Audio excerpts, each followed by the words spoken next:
I hope now I'm audible also. Hmm.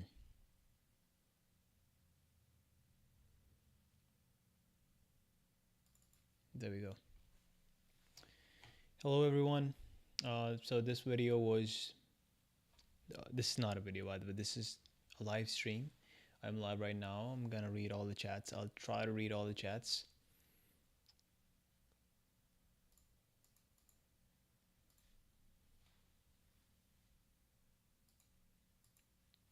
Yeah. Close that. Just close that. Yep. So this live stream is me working on a simulation environment that um, is required for one of the projects that I'm working on with a team, and that team is nothing else but my club here at Georgia State University. It's called Rocket Technologies GSU, and we are building SpaceX level technology from scratch. Might sound crazy, but what we are doing is we are using reinforcement learning. To be specific, we'll probably go with soft actor critic learning algorithm. And what we are doing is like instead of using PID or MPC or LQR, like these algorithms, like um, what we're doing is we're going with AI. Why? Not because it's like a hype or like it's a buzzword right now, no, not because of that, but because of real performance.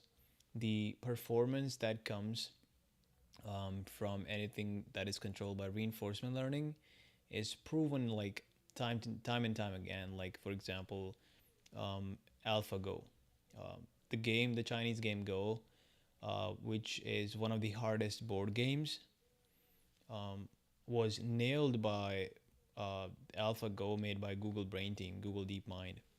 Um, Not the Google Brain Team, but the DeepMind team in the Google. And what they did is they used I think Mu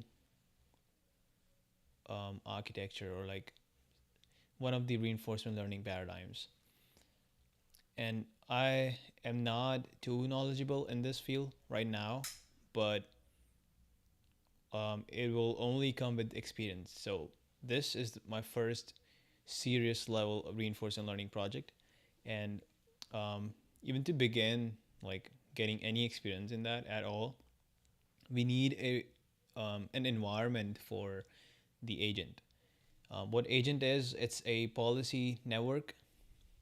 It is a neural network. It could be of the architecture um, similar to LLMs if what you are working is really insane amount of um, intelligence work, or it could be as simple as a simple multi-layer perceptron, or as you call it, artificial neural network, the most simplest one, like fully connected deep learning layers.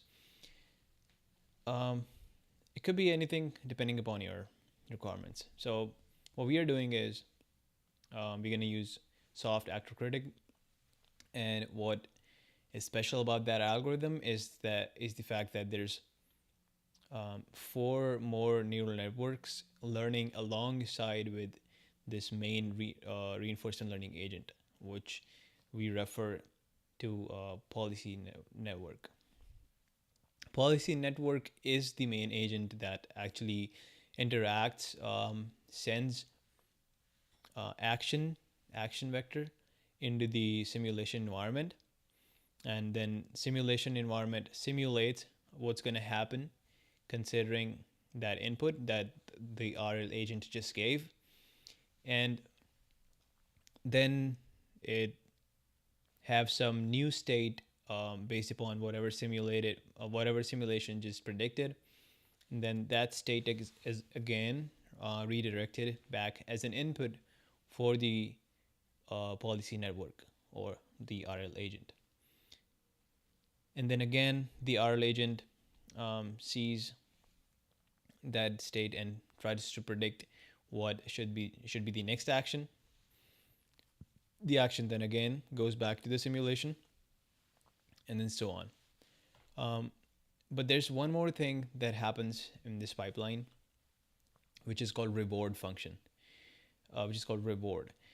There's a function, a implemented in whatever language you're writing your whole thing in.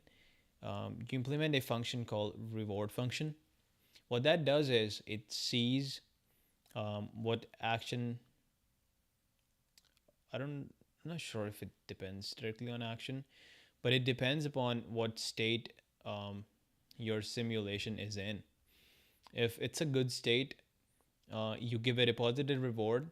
If it's a really ideal to, if the state is really ideal to what you're expecting our agent to learn, then um, then basically you give a higher reward. The magnitude of reward is directly proportional to how ideal the situation is to your requirements, and this reward then goes into the queue networks. And again, so as I was talking about policy network, I never talked about queue networks. So alongside this policy network, there's four more neural networks independently getting trained. You might be wondering, like, if all the actions are being taken by this policy network, then what's the purpose of the remaining four queue networks? Like, what? It doesn't make any sense. But um, but but like reward function is not alone to tell the policy network like what is the best thing to do. You need these networks that runs in parallel, do not directly interact with the simulation, but what these networks are trying to learn is how good the policy network is going to perform. If the policy network performs better than what these expected, then in the training loop, we say, hey, policy network, do more of it. Um, and then it tries to do more of it. It learns, it updates its weights in such a way that more of such actions are performed in a similar situation of the simulation environment. So this is again, this is coming from the queue networks, uh, not the reward function. Reward function is only a metric that is being used to see how good that action was, but the weights update happening in the policy network are happening because of the um, I think it's called surprise, or not the surprise. Um,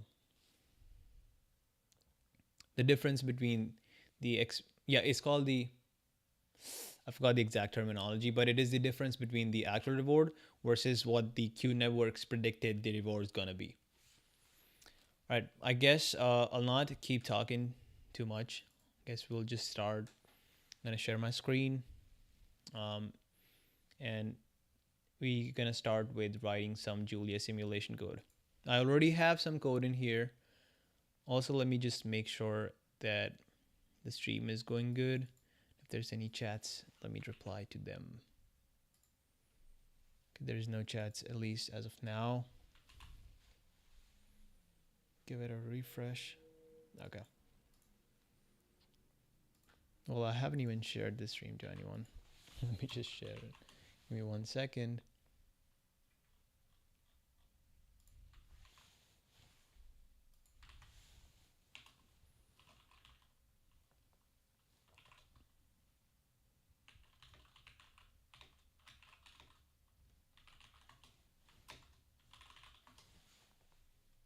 Okay.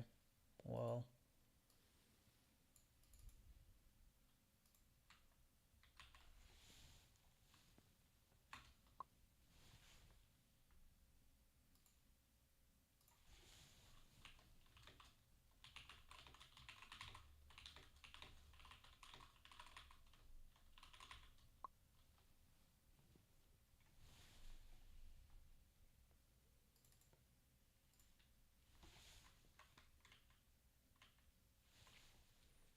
So I've sent it to some people, and we're gonna start working now.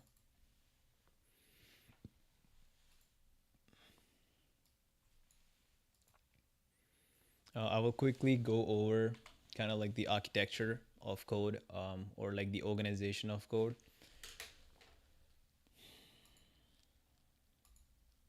Do not worry about anything else right now. Just focus on the simulation environment, repository, or the sub repository.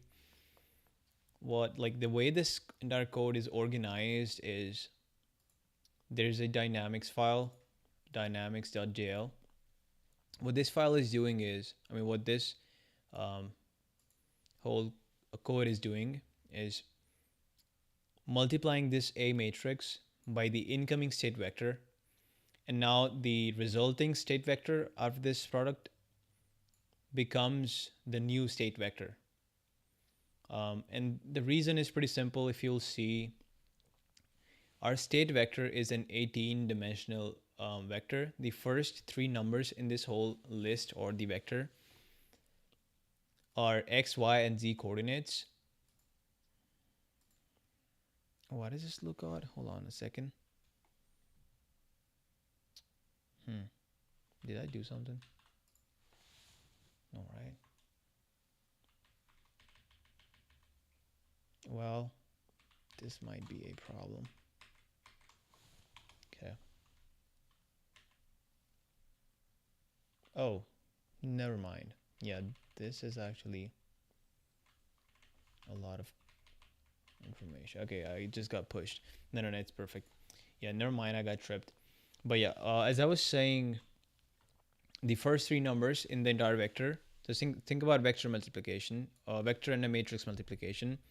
This whole big matrix is gonna be left multiplied to a vector um, that will be like a column, and the first three numbers here will be multiplied by these three numbers, x, y, and z coordinates. Now, if you'll see, y and z coordinates are being multiplied by 0, meaning only the x coordinate remains. And in that x coordinate, we are adding product of the fourth number and dt. And I didn't tell you yet, but these three numbers after the x, y, and z coordinates are x acceleration, x velocity, y velocity, and z velocities. So what we are essentially doing is we are zeroing out everything else except the coordinate x times 1, which is the coordinate x itself, plus dt times velocity along the x-axis. So this is kind of like a way to update all these variables, like 18 variables, with using a single matrix. So this is linear algebraic representation of our entire state dynamics. And that's why this file is called dynamics.jl. By the way, if you're familiar with Python, then Julia is not going to be too disastrous to understand. Most of the syntax is kind of like Python, but there are significant differences. For example, Julia is like more of science people. It's kind of like MATLAB, but like better. This was made by scientific community. This is used mostly by scientific community. It does not support object-oriented programming in a conventional way, but they do offer C language like structures, like the data structures, some of which are in simulation in it. Oh, it's already open there. I'm going to close it there. If you will see, for example, here, I'm saying struct physical param, and then I have two properties in this data structure. I'm calling the first property fluctuate, second property float. Oh, okay. So the reason I did this was if that property is, for example, length, it will not fluctuate because rocket is not getting shorter or longer as the time is passing on. Length is, for example, fixed. However, if you're talking about x or y or z, the coordinates, they might fluctuate. Um, okay, we'll come back to this. I wrote this like more than like a week and a half ago. But yeah, so this is the dynamics file where all the physics is. The actual physics is not implemented right now. Actual physics would include converting your actuator, like the state of your current actuators, um, given the thrust. You will combine these two information into some equations that will then tell you, say that your thrust is pointing in some like weird direction, how much acceleration along x will be produced by that, and how much y and z accelerations will be produced by that. And same is true for angular accelerations. Angular acceleration along x, y, and z will be produced by that. These are the questions. And again, so if you remember physics like even a little bit, you will at least remember the concept of relative velocities.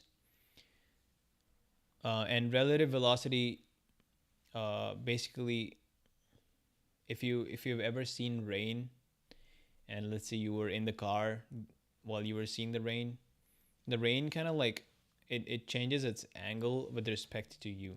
And the reason for that is, the raindrops are not just falling horizontally. If you're in a moving frame, they're also moving opposite to where you're actually moving with respect to the ground.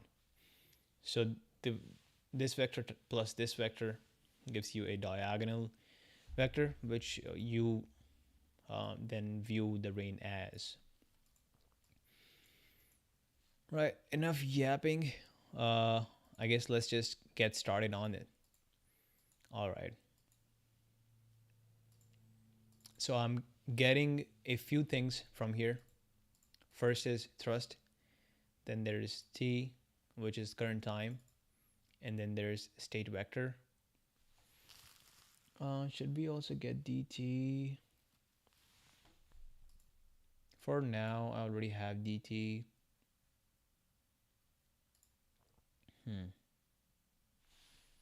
I guess I can just say, instead of this, just give me dt.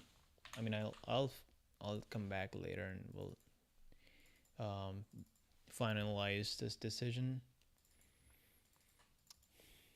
Okay, so the amount of thrust and where the thrust is pointing is coming in as the thrust vector.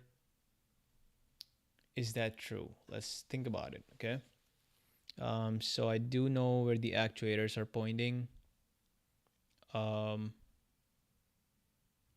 I only know theta 1 and theta 2. So I'm going to have to convert theta 1 and theta 2 with respect to the rocket's frame.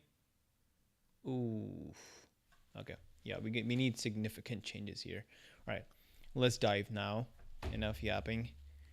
So I do have some stuff to show you. I wish I could just share a screenshot and we can discuss on there. Let me do that. 1 second, guys.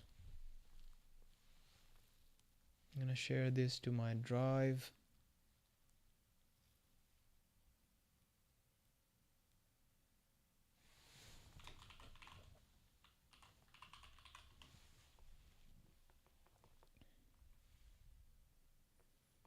And then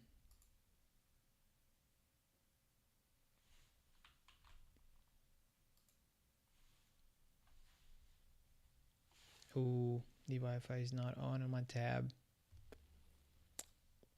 That's why.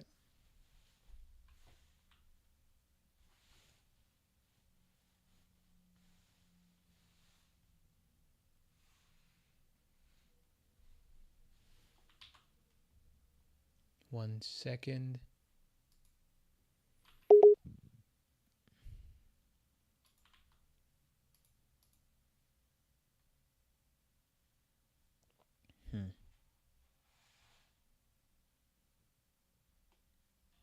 Come on, man.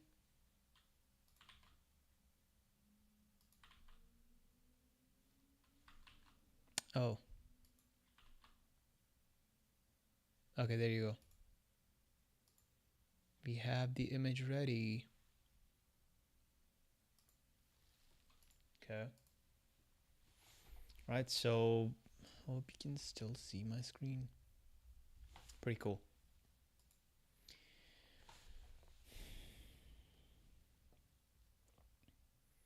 So, here's the thing.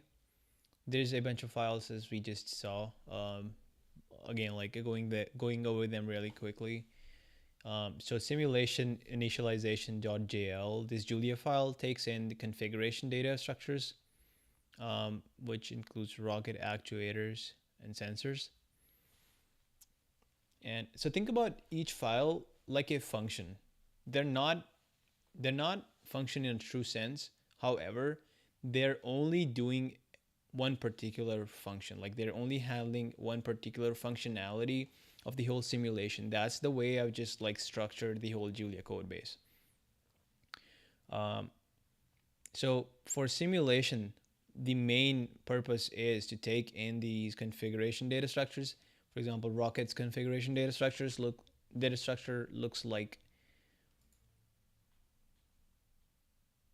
this. This is how I have defined it for a solid rocket engine, base rocket. You have center of mass, center of pressure, diameter, length, mass of the rocket, dry, center of mass of the rocket when it was dry, meaning there's no engine location. Um, Center of mass. This is an empty data structure that I will be populating down the line. Moment of inertia of the rocket, about the roll axis when there is no engine in it. Moment of inertia of the rocket, about the pitch axis when there is no engine in it. Is the engine throttleable or not? Is throttling a capability or not? Then you have inertia. This is an empty vector. Then you have, yeah, all of these vectors are empty. Mass of the engine, this will need to be simulated since the exit velocity of the rocket engine and mass flux changes from rocket engine to rocket engine. So you need to simulate all that and just feed in the simulation data over here saying that this is how the mass changes from a rocket engine over time. And once that's done, like once all of this stuff is initialized and all that, by the way, like this is wrongly structured right now. We're gonna like change the structure as per the screenshot I'm showing. It will only take in the instances of these structures, meaning it's analogous, as I said, to object-oriented programming. The rocket will be an instance of the structure that we just saw, that whose definition that we just saw. And actuators and sensors, same for them. What is it gonna do? What is simulation initialization.jl gonna do? It will, um, it is, yeah, it will have similar data structure definition, not for these three. We're gonna separate them out in just a moment, but for mission. Now you might be wondering, like, what is a mission? Like, a mission is described as like, if you for let's try to like design a mission, right? Say that we want to land a rocket engine, not the rocket engine alone, my bad. Let's say that we want to land a rocket with solid rocket engines. Now we have a bunch of problems here. The duration of the solid rocket engine burn time is in like seconds for the scale of rocket engines that we can get access to. All of them have like less than 10 seconds of burn time in the best case scenario, in the like the longest burning motors. Usually the rocket engines of high powered rocketry, level 1, they have burn times somewhere between 1.5 seconds to like 2.25 seconds, which is pretty damn short. It's kind of like an explosion happening, and then your rocket shoots up so high up, kind of like that. But that explosion lasts for about 2 seconds. But this is not enough when you are falling from the sky, when a rocket is like crashing down, and like you need enough time to like control it, guide it to somewhere, and stuff like that. So your control authority reduces by a lot if your burn time is so little. You don't have a lot of time. So we need to design some missions, right? By that, what I mean is, how will you? So if you're going up, by the time you will be coming down, it will already be like 30 seconds. Your rocket engine is for sure exhausted. You don't have any more burn time remaining, so you're definitely gonna crash. So let's design a better mission then. Let's split the rocket um, into two stages. Let's make a dual stage rocket. The role of the bottom stage will be to take the upper stage um, to some height, then separate out and let the upper stage free fall. It will like keep going. This will also keep going.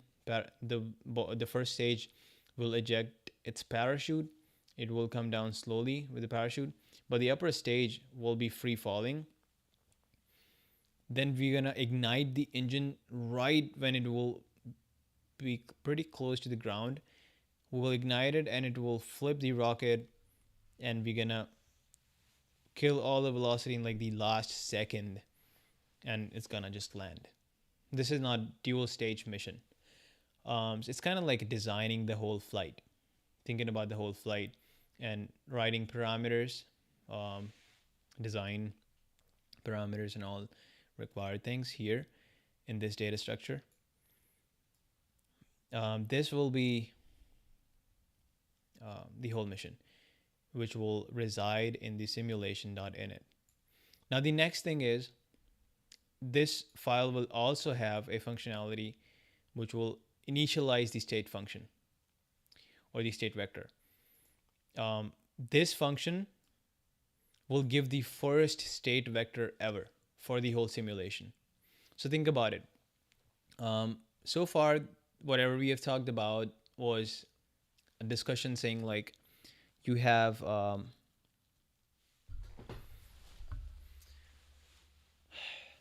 it was like saying you have a state vector coming in, a matrix is being left multiplied, and then you get your new time steps state vector. But where are these state vector first coming from? Like there has to be the first state vector. This is the function that will that will give you your first ever state vector. And you can start your simulation loop after this. And inside of this function, we want to randomize, for example, length of the rocket, diameter of the rocket, dry mass of the rocket, moment of inertia, and all that stuff. Why do we want to randomize these? We want to have them follow some distribution instead of having one fixed value, one fixed set of values. And the reason is our reinforcement learning agent do not know anything about physics, and it will not learn the essential underlying concepts. It will only be trained on one fixed set of values if that's what it ever saw. So we want to expose the reinforcement learning agent to different kinds of rockets, and it will develop some black box kind of like machinery mechanisms inside of it after the training is complete, which will be able to like control any rocket whatsoever. That is like magic. That has never been possible up until now, like this decade. And the fact that like somebody's like me or like my group is trying to build what SpaceX built in like 12 years, without having like actual engineering in our university, kind of like paints a picture of what's happening in the world right now, like how fast humanity is progressing. All right, so it's gonna output the initial state vector. I yap a lot, but let me see the comments if there's anyone. Is anyone even watching? I don't think so.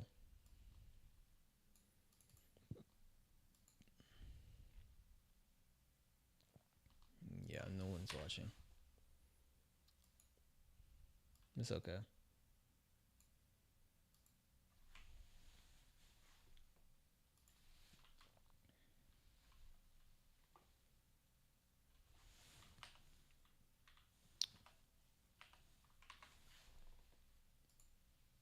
Okay.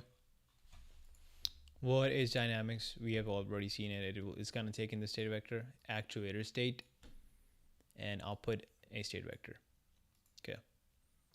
So actuator state, right? This is what we were talking about. This is, I think I already have it solved somewhere, so I'm just gonna pull that up. Um,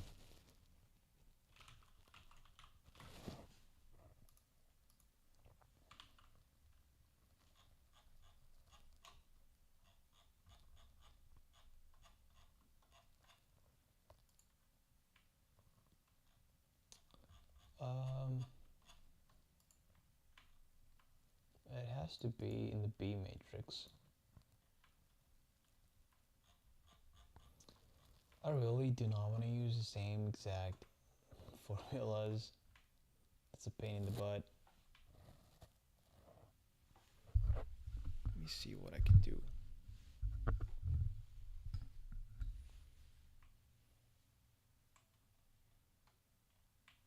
So the problem right now is the actuator state is theta 1 and theta 2, the two axes about which we're going to control our rocket. I can also probably show you some diagram for it somewhere. It has to be in the design.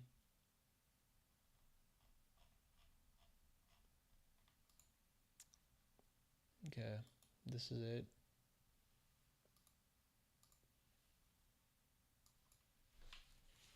So yeah, so this is the image to give you guys an idea.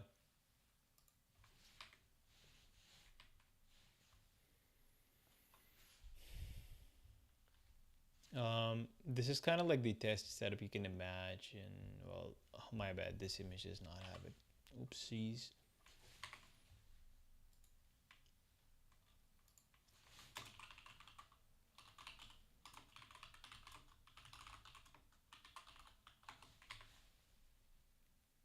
Somebody's gonna have some stuff, I'm pretty sure.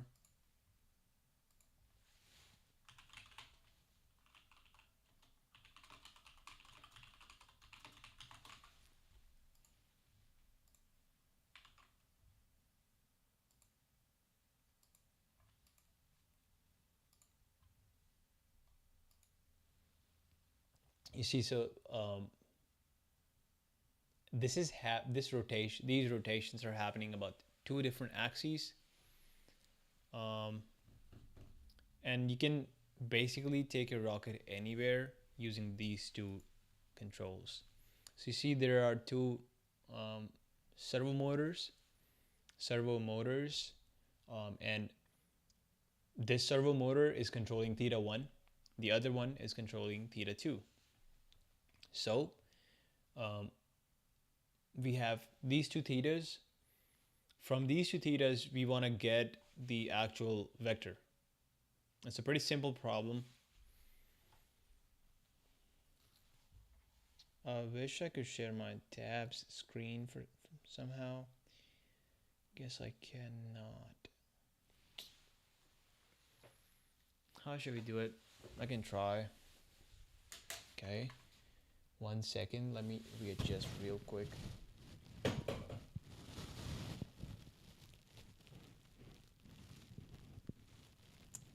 How should this be done? There's gotta be some option for desk view. That's the nice thing about Apple. They don't have a lot of nice things, but this is one of them. One of the few. Let's see. I am so sorry about about how bad this resolution might look like. Um, but hey, man, you can probably see what's happening. Come on, man. Focus, man. Okay. By the way, these are the moment of inertia calculations. We can go over them if somebody comments. But if somebody do not comment, then I will not discuss about it.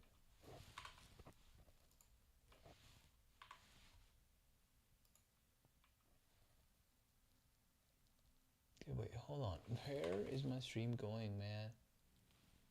Give me a second. Oh, there you go. Okay.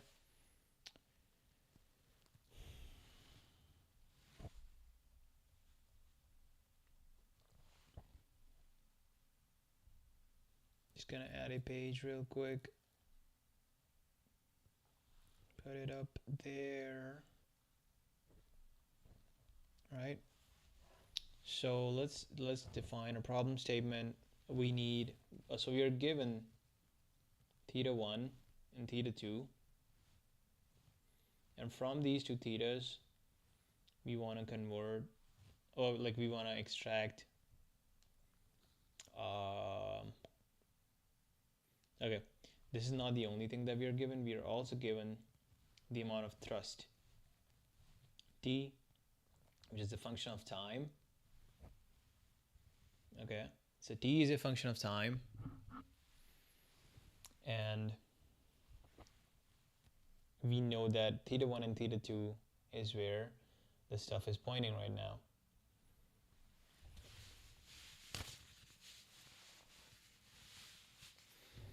And using these two things as input, we need to write a function, a Julia function,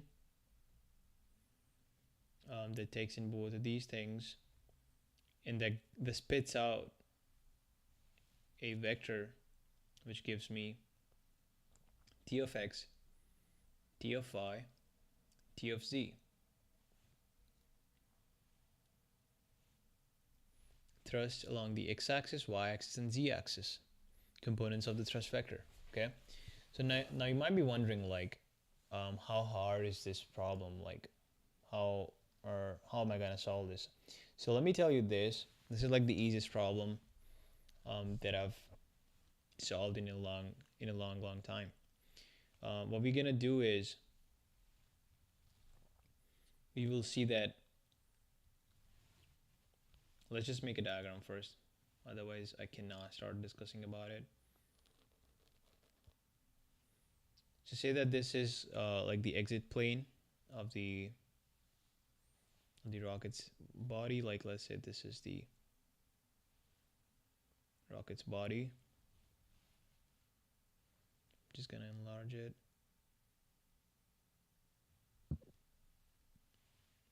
Excuse me. Okay. Now the gases are going down, but the thrust is gonna go up in the opposite direction. And the thing is, it's not going straight down. It's going at some angle theta 1 and then some angle theta 2. So it's like two tilts happening. Again, theta 1 and then theta 2. So these two angles happening, right? Now let's just define this real quick. I'm going to draw some axes for helping us visualize better the theta 1 and theta 2. Okay, say that this is x,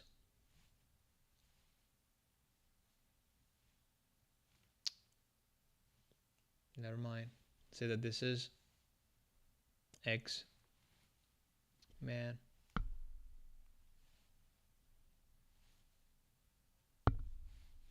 Yep, x, y, and z. Yeah. Say that this is x, y, and z.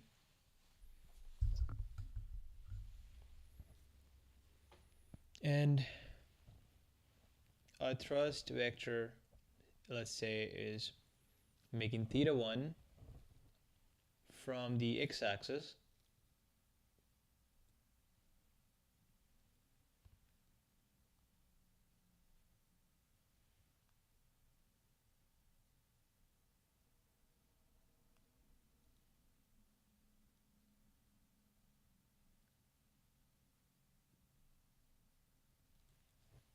to this is theta 1. And from this entire xy plane that you're seeing here, let's say that the angle is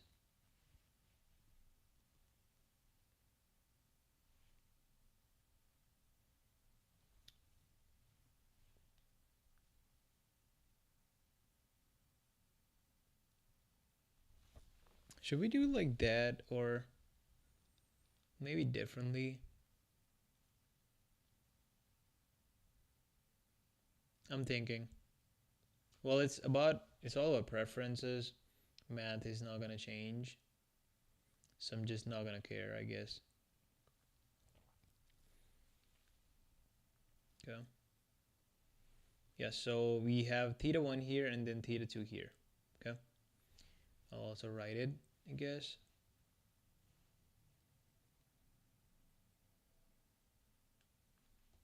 And also like I gotta show it in a way that it feels like a 90-degree angle. It's a little bit tricky to show that, but I have OCD.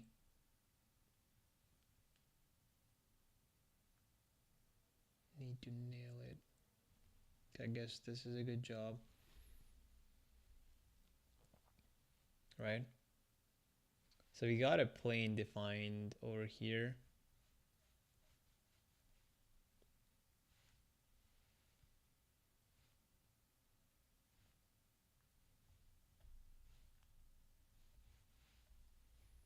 And I'm gonna call it theta 2.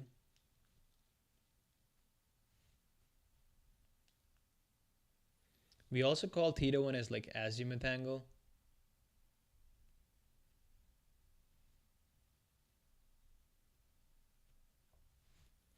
And we can call theta 2 as like um, tilt, or maybe not, that's a bad word.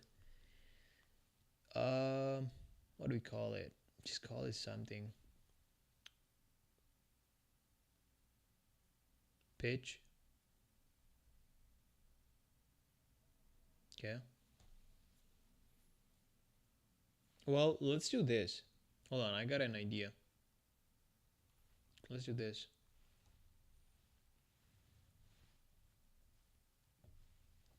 I'm gonna define pitch from the z-axis, okay? Because that makes like more sense. That makes like instant sense. Pitch angle, azimuth angle. All right. And this, I'm just gonna like draw a triangle, like a shaded triangle, so that like we can visualize this better, because it kind of like helps understand what plane this is if you shade it. Yeah, so like it should be easier to see that what plane theta 2 is defined in as compared to before.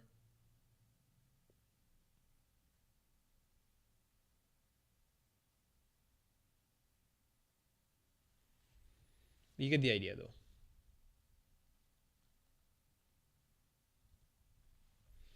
All right, so how do we get so this is the engine, by the way, and I'm gonna call it like E vector, okay? This is the engine vector.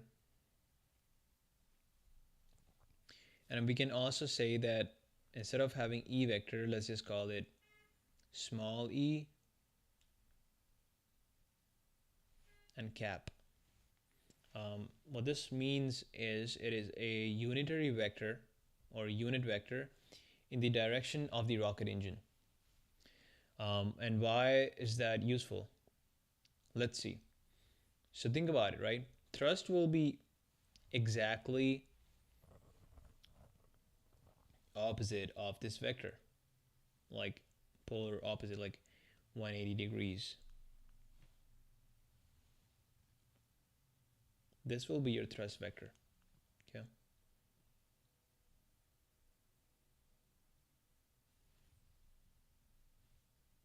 This vector will be the magnitude of the thrust at a time t times negative, dot product negative of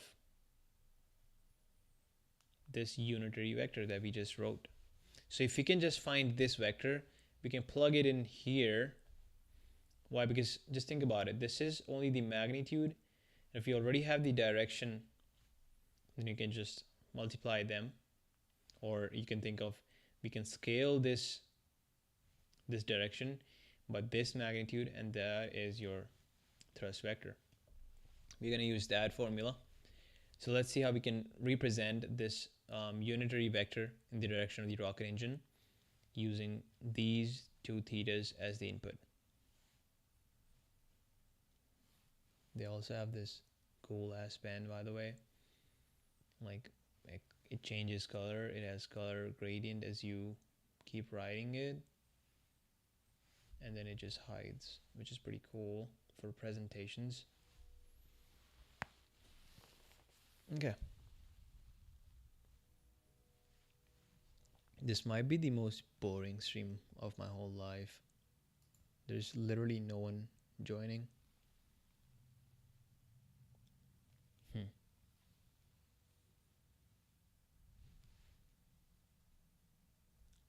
It is what it is. Entrepreneurship or like ambitious projects leaves people alone most of the times. Okay, let's see. But okay, one last thing. Now this coordinate frame, this coordinate system, let's call this, or let's call this R coordinate system. These coordinates are with respect to the rocket's frame. Okay, but the thrust needs to be first converted into the ground frame. So let me just represent it here. This T will be in the rocket's frame.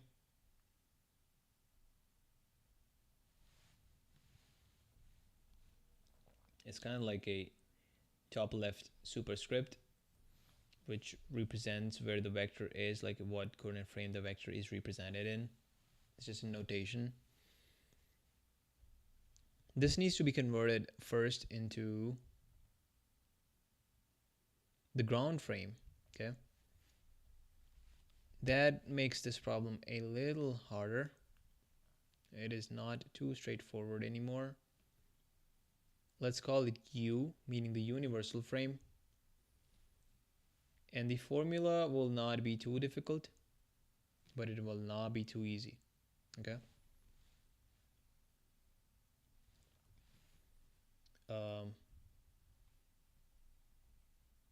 So rocket's frame times negative E vector.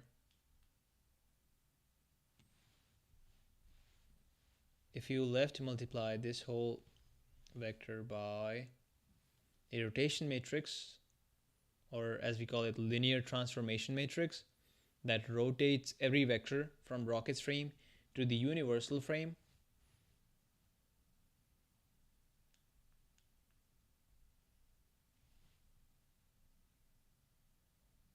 so this is again the notation. The subscript, or the thing that is in the bottom, represents that what, or I can also call it R, since this is a rotational linear transformation.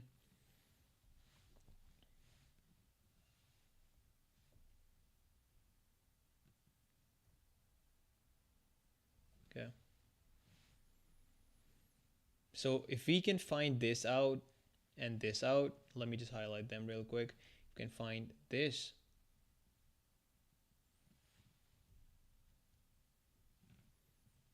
Oh, it looks bad. Hold on. Reduce the transparency a little bit, increase the size a little bit.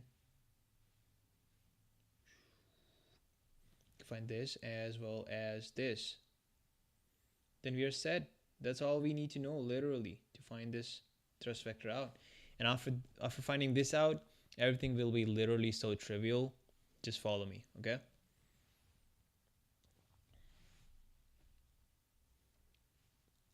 You can, one thing you can do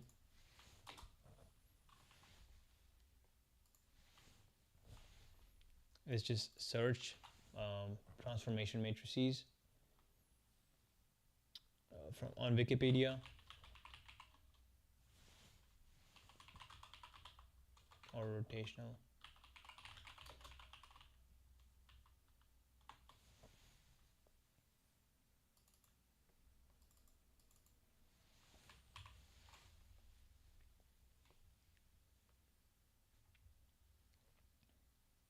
So this R matrix is a two-dimensional rotation.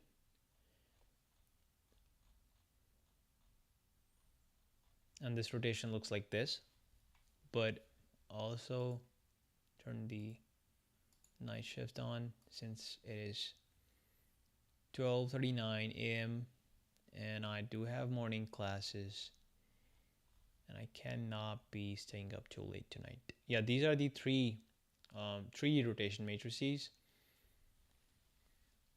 What, like, the way these rotation matrices are defined is you pick an order of the rotations. For example, the first rotation you're gonna do is gonna be, for example, about this axis. For this rotation, if this axis is the x-axis, then the matrix that can take a vector from this to some theta this will look like what you see here. Given that if this is x-axis and this is theta, you span theta. And the y-axis is same for y. There is one difference though, like there's one subtlety here. These rotations are, they need to be performed in a given order. If you change the order, the rotation gets messed up. You don't get the right answer. So we can fix the notations and we can move on. So right now, what I'm gonna do is I'm gonna fix my notation.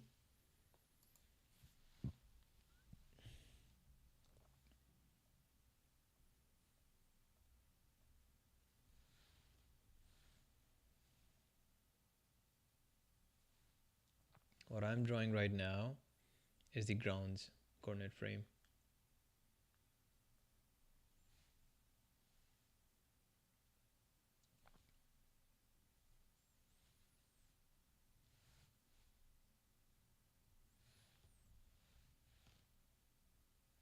Say that rocket is pointing somewhere arbitrary,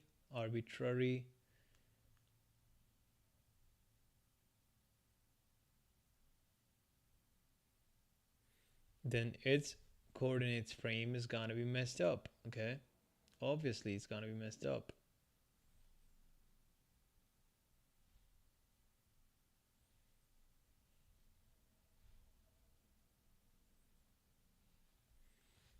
Um, let's call the ground ones as dashes, I guess. Maybe let's call these as dashes.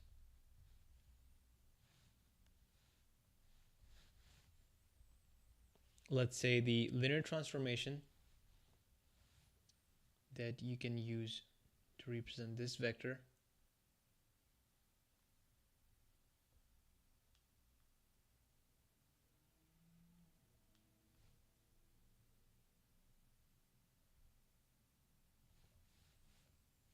which is thrust vector in the universal frame. Let's say in universal frame it looks like this. And then rocket's frame, it looks like this. And rocket could be pointing anywhere.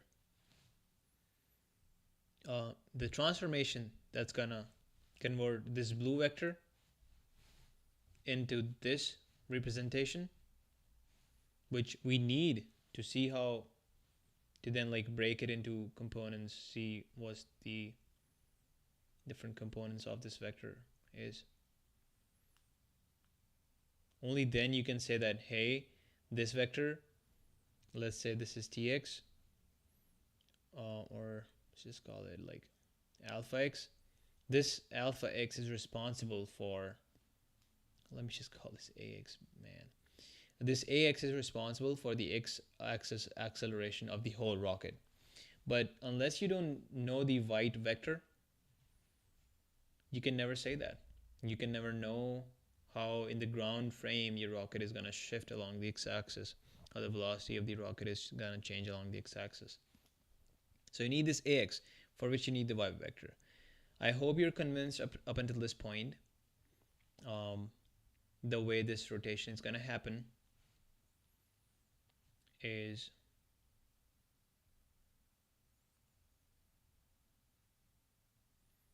what do you say? Do you think we should first go like right to left, first find this e vector out? That's what I'm thinking.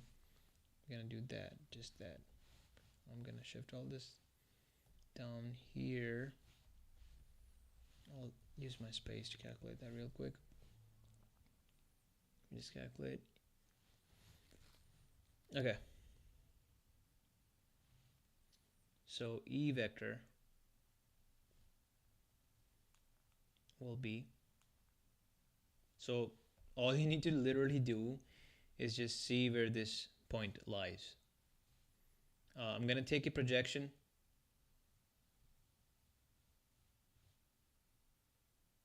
on this axis,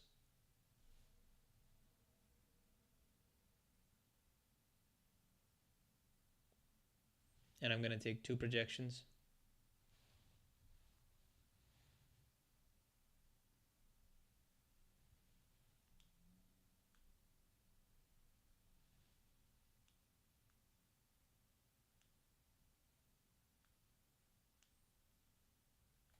it looks too perfect. Hold on. Wait, what?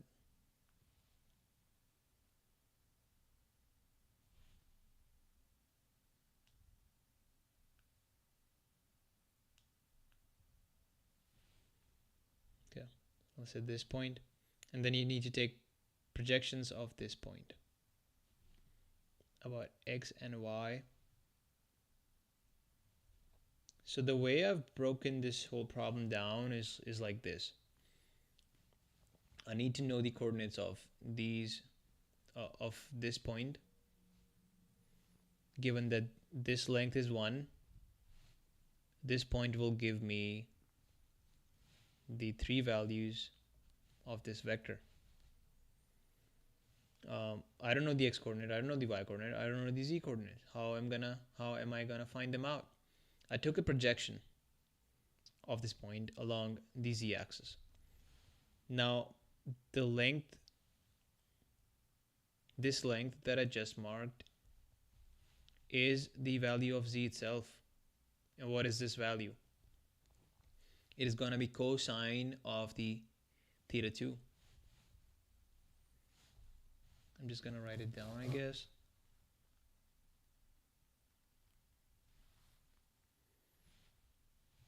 Why? Because this angle is theta. And adjacent side to the hypotenuse is the cosine of theta 2, or cosine of that angle.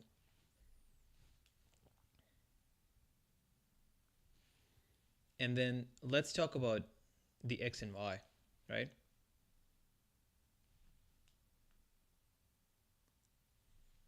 X and y are also just as simple. The trick is, again, instead of this point's x and y, which is really hard to think of, we're going to do x and y of the projection of this point in the xy plane first.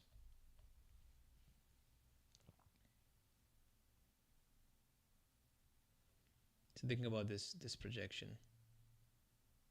This projection happened in this whole xy plane. Okay. This point. So we need to first find out this point, then we can find these projections. Okay. Um, how are we gonna do that? By so we already know like what this angle is. Okay. Why? Because it was first aligned with the x-axis. We shifted it by theta 1 in the xy plane. So we already know this is theta 1. Okay. And we can find this length out. How much is this length gonna be? This length gonna be, so this projection of the E vector was cosine, this will be sine. So this length is sine. Now this length's projection on x-axis is this length times the cosine of theta 1. This length times cosine of theta 1. This length was what? Sine of theta 1, theta 2. So now we know this length. Hooray.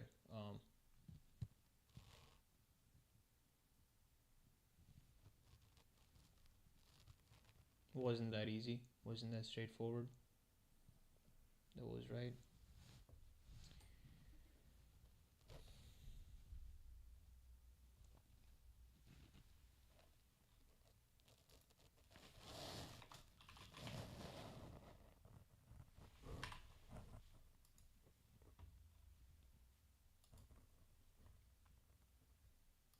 Okay.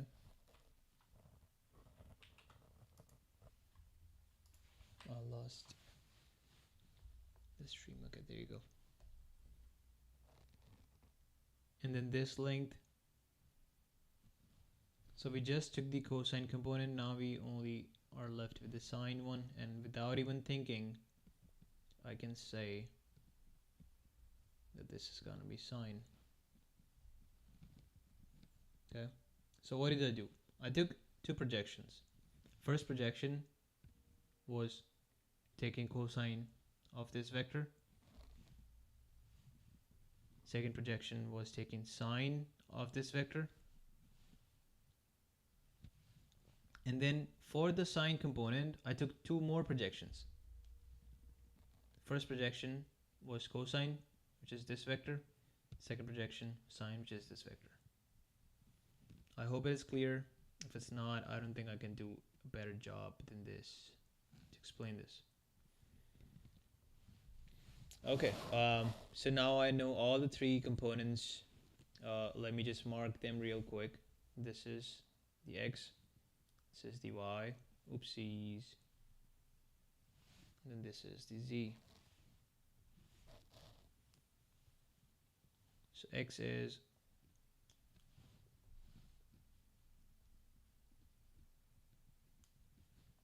let me just go a little bit close.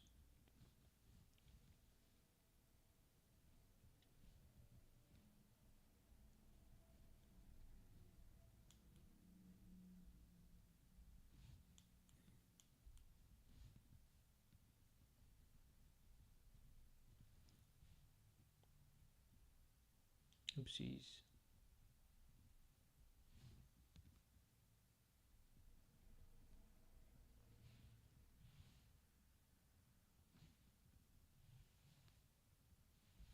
So we have found this out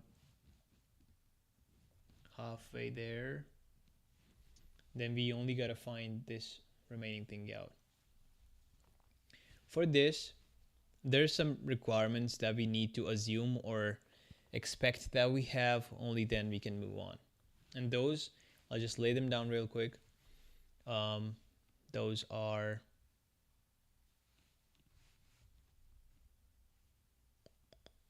let's think. How much did the x-axis rolled? If I just lay these dotted lines here down real quick.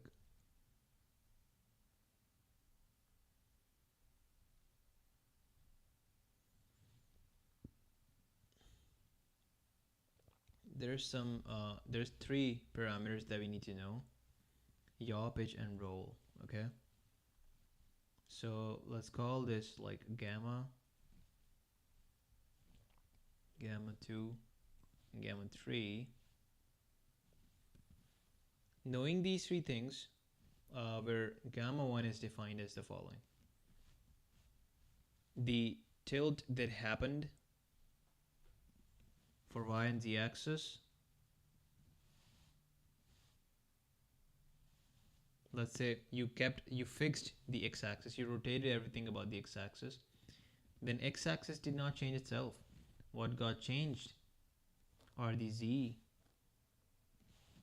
and the y. Okay.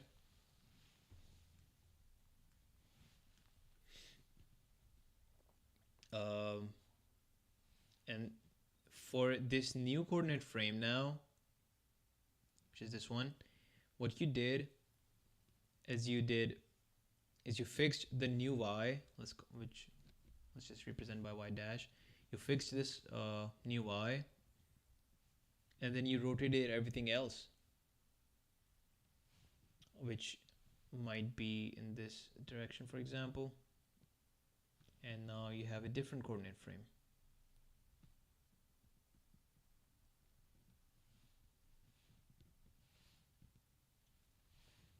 I'll also draw these rotations. The first rotation, gamma 1. Then the second rotation is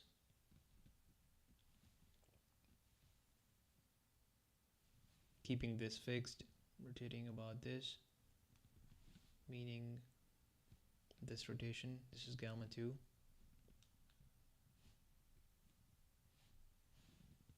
And the gamma 3 will be a little bit tricky to draw.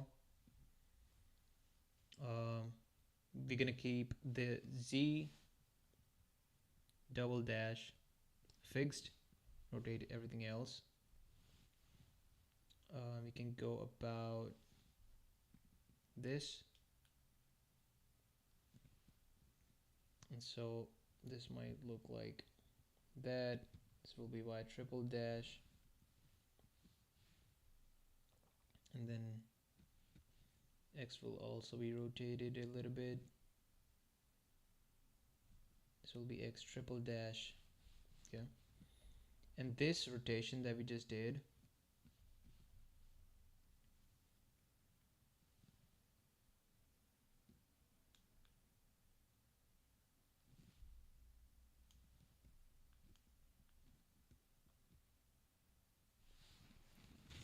is your gamma 3.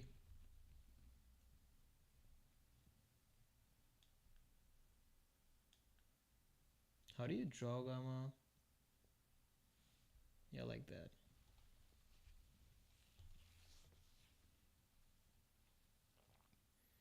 Yeah, so again, like on 2D, it is so freakishly confusing. And I get that, right? I mean, it's also hard for me, but still able to somehow like get it through my brain. So we just saw how these three rotations are defined. And again, we fixed the order. We are saying first rotation is going to happen along x, then the y, and then the z. Okay. After first rotation, everything will become their dashed versions. And after this rotation, they will become their double dash versions.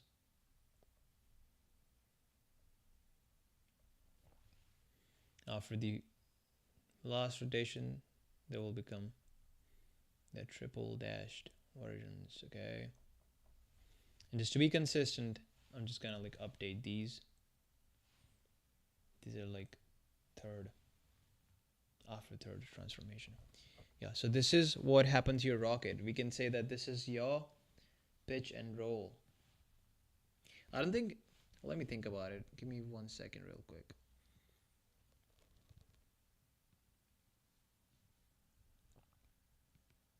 Is yaw, pitch, and roll defined this way? These are Euler rotations, by the way.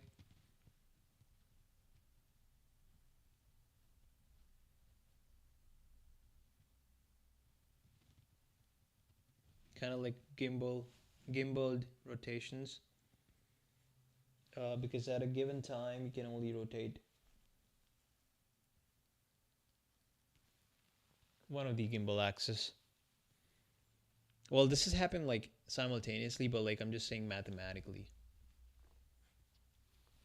Well, why is my camera dying when not focusing?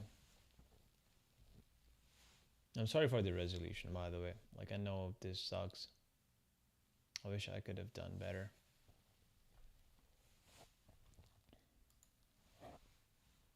But to be fair, there's nobody watching my stream. Literally.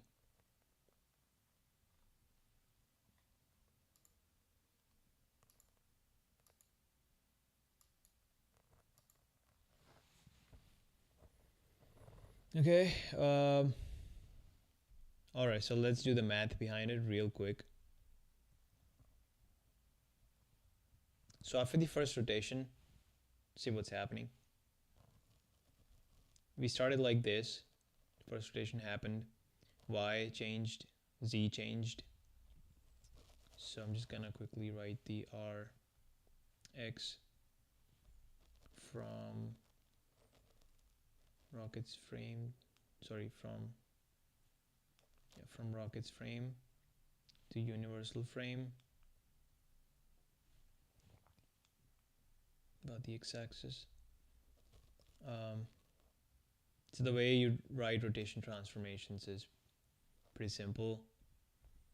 You will say that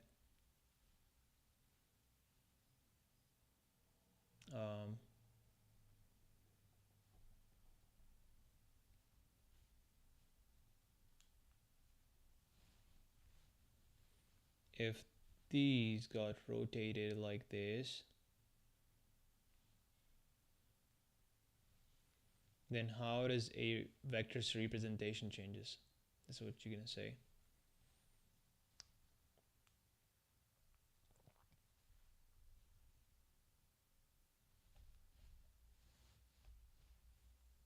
The new y-axis now also has a z has an old z component,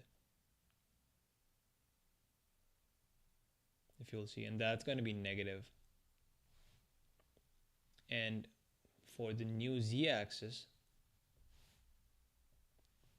there's a positive y component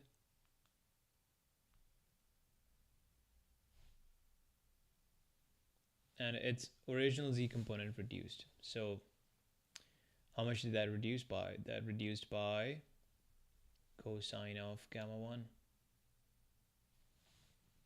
And this is now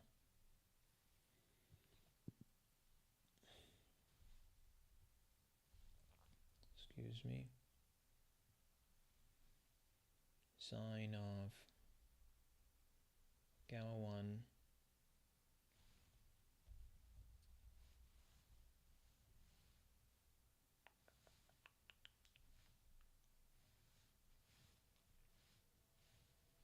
So imagine that you're multiplying a vector here, some vector v. You will take it and multiply it like this, right? Did its x component ever change? Nope, it did not, right? So this resulting vector, let's say after this multiplication, you're getting a resulting vector v dash. Its x component, which is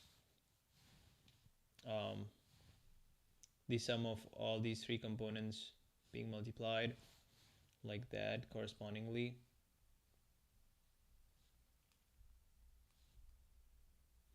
The x component never changes, right? It should remain the same, because think about it.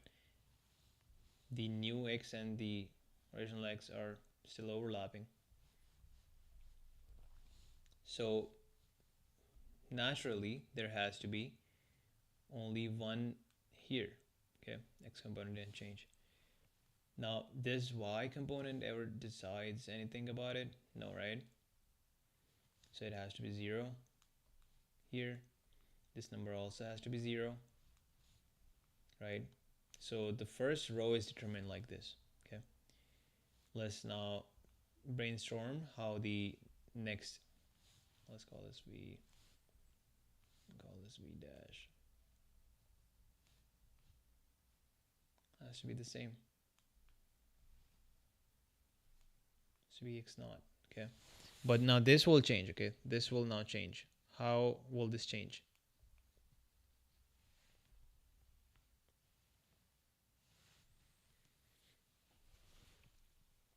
The new y-axis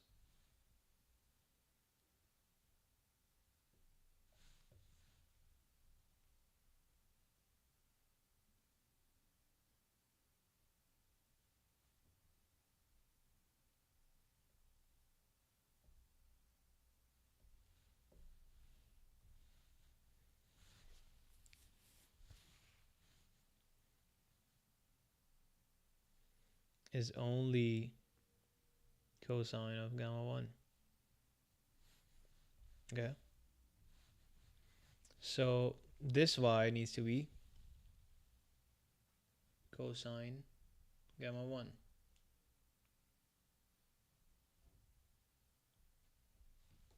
So that there was a y naught here, and I want it to be cosine of gamma 1. For that, I need to do what? But is that true? Hold on, is that true?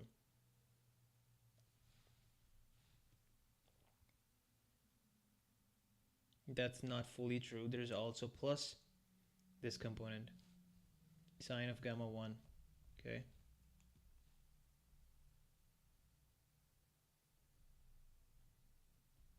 And what is this contribution coming from? This contribution is coming from the original z vector, which means z naught. Okay.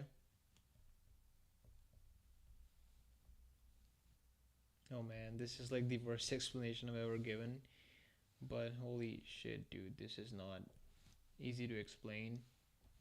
This is easy to understand once you understand it, or like redo it once you understand it. But man, this is pain in the butt for the first time. So what's gonna happen here? This y, so there's no x contribution here. So what we do is like we try to like predict what the rotation matrix rows are by seeing how like this like interacts with it. Okay.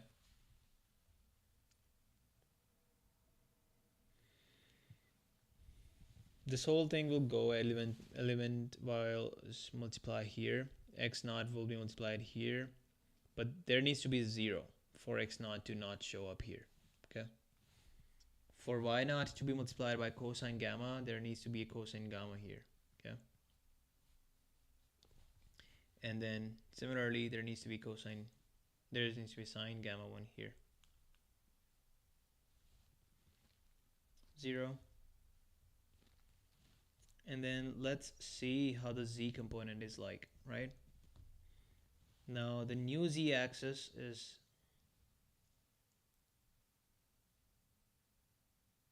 hold on. Yeah, let's see how the z changed. The z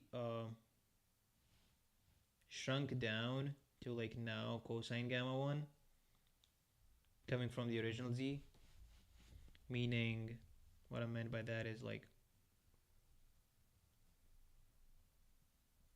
this is the contribution of original z naught in the z component of the v dash. There's some contribution from y also. This is the y. The y's contribution in z is in the negative direction, as you can see, because this is the positive z direction, but this contribution that got made by y naught is after rotation is in negative z. How much is it? This is sine gamma 1. Hold on, did I do it right?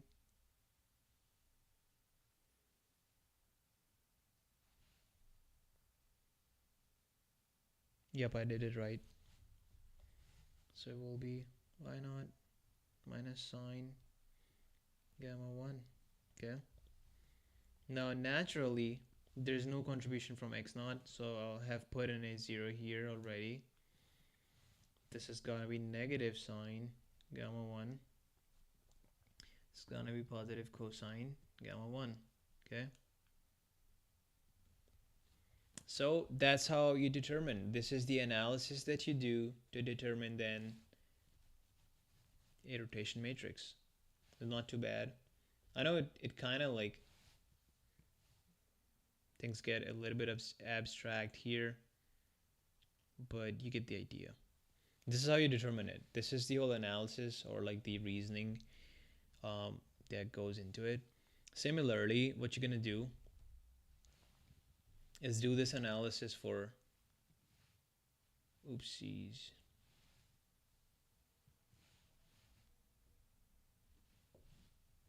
Have to add a page.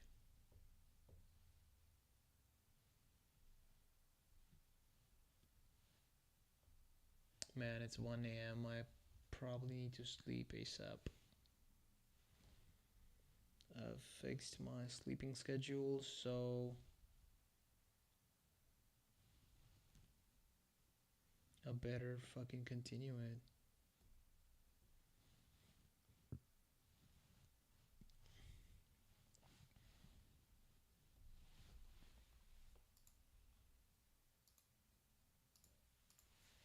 Man, what is... Yeah, I think it's Monday. Nobody is awake right now, which is understandable.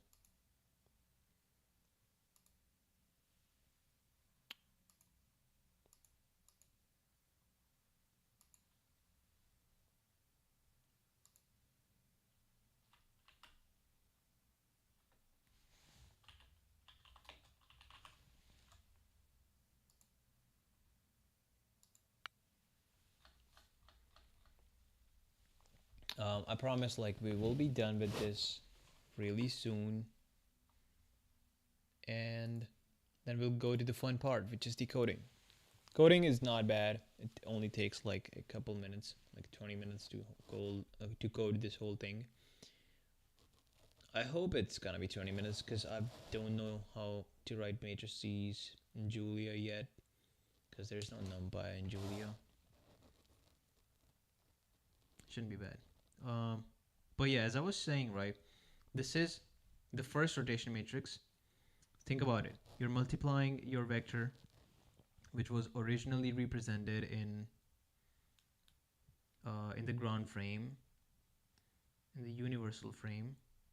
You multiply it with Rx, and you get your thing in the rockets frame.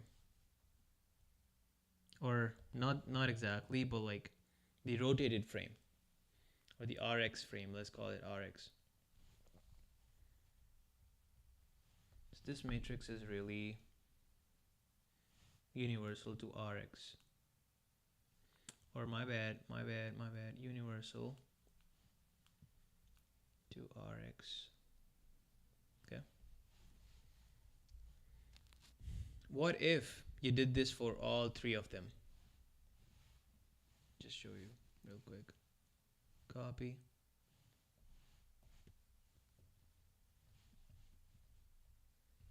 Say you did like 3 times.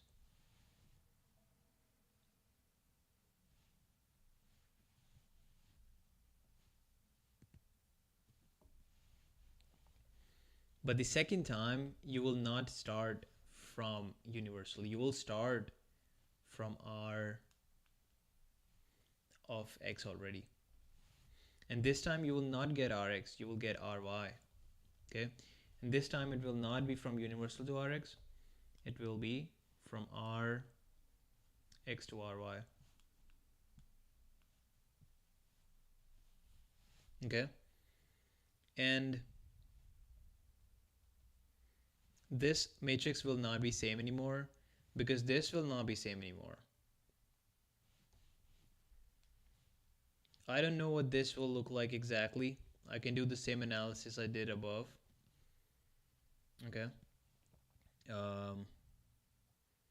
But I do know this from experience, that you just have to like shift, do like cyclic shift.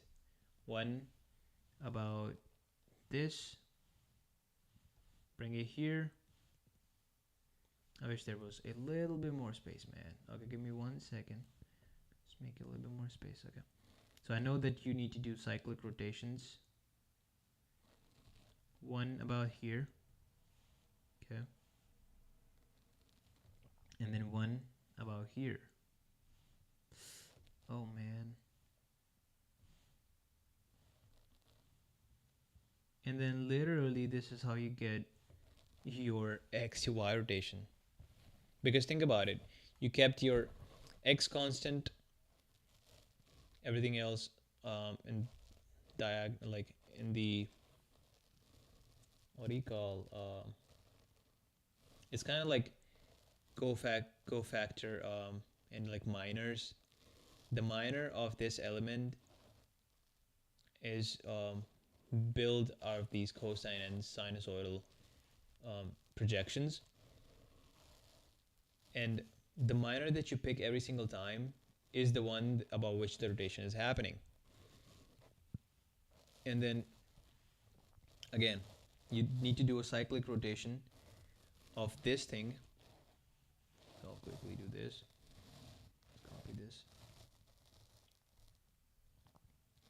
paste this here. Okay. Again, this time we will be going from Ry to R of Z. Okay. And this will not look like this. Let me just rewrite it real quick. This will be Ry to R of Z. There will be some shifts happening. Those shifts are gonna look like, the first shift is gonna be this.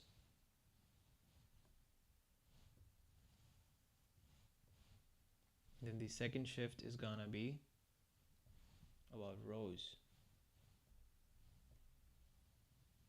That's kind of so beautiful. I mean, this is like one of the most beautiful things trigonometry allows you to do. And this is so important. Like, this is so important to understand. If you don't understand what's happening, you don't understand anything, man. You gotta like re-watch this whole section. And I bet you like my explanation was better than a lot of explanations that you will see on YouTube. Okay, so that's that. We already have these three rotation matrices. Okay, now here comes the magic. Now the magic is you can chain these rotations up. You can say that the first rotation matrix takes your vector. So you can say that any universal vector, if left multiplied by this matrix, is going to give you a vector that will be as if you rotated that vector, as if you're representing that vector unrotated, but now instead of in the universal frame, you're representing it in a frame, which was extracted or like made by rotating the original frame about the x-axis, and by how much? By gamma 1. This is that transformation matrix. You left multiply. And the magic that I was talking about is, for all these Euler rotations, if you want to see what the final effect is, you just literally chain them up. I'm going to copy it. I'm going to paste it.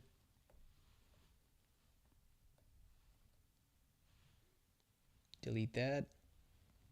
And copy that. Okay. Paste. Copy that. Paste. Okay. You can directly jump from the universal representation of your vector to three Euler rotations of your coordinate frame in just a single matrix multiplication. If you can like pre-calculate or pre-evaluate this matrix, by the way, this is 3 by 3 times 3 by 3 times 3 by 3, so it's gonna, so the resulting matrix is also gonna be 3 by 3 matrix. If you can already like find this 3 by 3 matrix, then you know how to go from universal frame to the rockets frame. Now I don't know how the vector is gonna look like exactly, but you get the idea. I'm gonna call it V.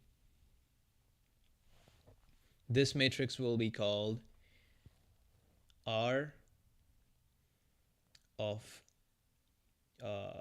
this is going from universal frame to the rockets frame. Now, if you remember, when we started our discussion, I was talking about finding a matrix that can take you from rockets frame to the universal frame. That is what we need. We don't need from universal frame to the rockets frame. But here's the catch. If you invert this matrix, if you take the inverse of this matrix, think about it, what's going to happen.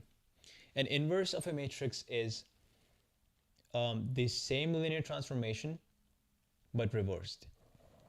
Meaning you can go from here, rockets frame, to the universal frame if you know the inverse of this matrix. This is exactly what we're going to do. Now R, the rotation matrix that takes us from rockets frame to universal frame, is the matrix that we have here, meaning this whole big ass matrix.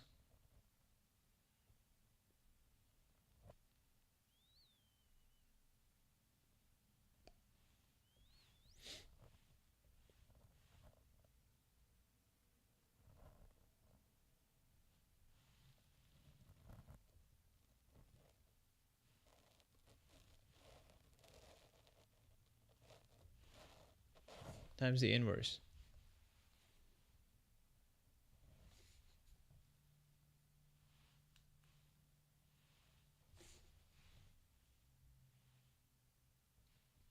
Boom. This is what we were looking for. Now we have everything that we initially said we need to calculate the whole simulation, right? Let's code it up in Julia. It's gonna be so fun, man. Like, this is the reason like why my sleep schedule gets messed up every single time. But all right, let's see. I will actually I guess like put screenshots up on the screen here so that you can also enjoy the high resolution version of it, just like me. I'll share it to my drive, and then also this thing, I share it to my drive.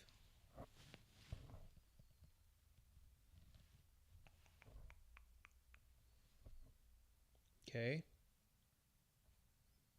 cool.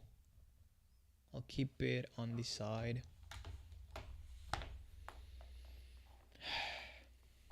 Guess the best thing about this pen is like it literally sticks so good to my table here.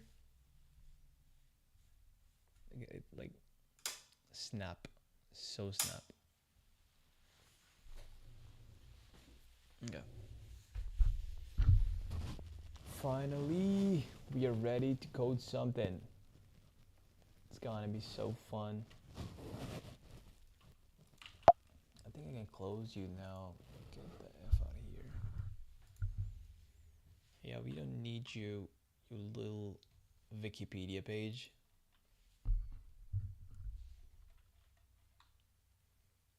Just to just to make sure, we're gonna keep it opened. Drive.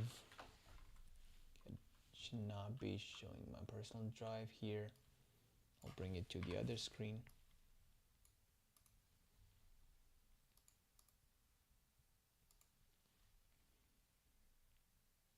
Okay, I have the screenshots. Download it. Download this also. Boom.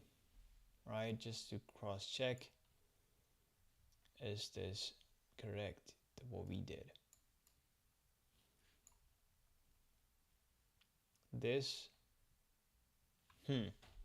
there's some difference, and I'm pretty damn sure it is it is like how they took their rotations, like it's like the order of rotations, because we have like a one sign flipped.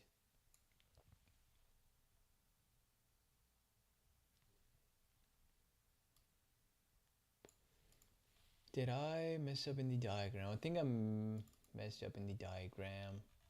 Well, like, just to be clear, by the way, like, this is not wrong. This is not wrong. No, no, no. This is just not the standard notation what I chose. Like, I think I probably did like anti-clockwise rotations rather than clockwise rotations in the first one, and that's why my sign is a bit messed up. Can we open the screenshot, please? Like, damn.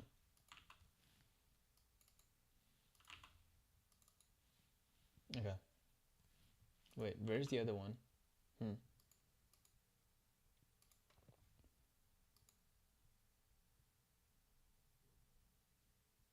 Okay. Yep.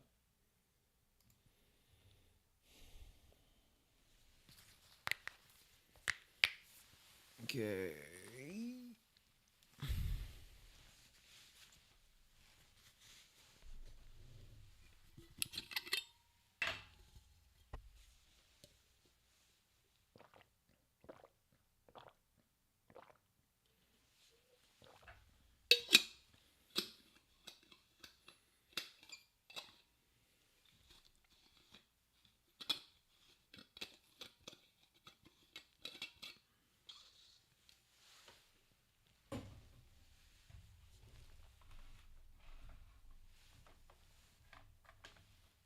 Well, I'm not. I'm so bad at like replying to comments. I don't even know if somebody commented. Okay, nobody did. That's cool.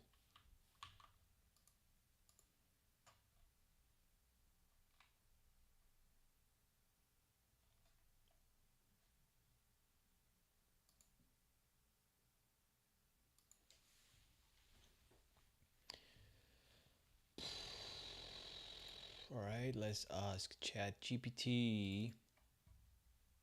What I can do is like I can pre-compute the rotation and use that. All right, we'll just like make sure we flip the sign or the plus or minus sign of the sign components in our formula, and we'll match up with the correct, or not the correct, I mean the standard quote unquote rotations, right? Since I don't know how to write oh, I do know how to write matrices. Hold on. I wrote this matrix, man. And it's so simple, okay? I don't even need to. Oh, but I don't know how to take inverses of matrices, okay?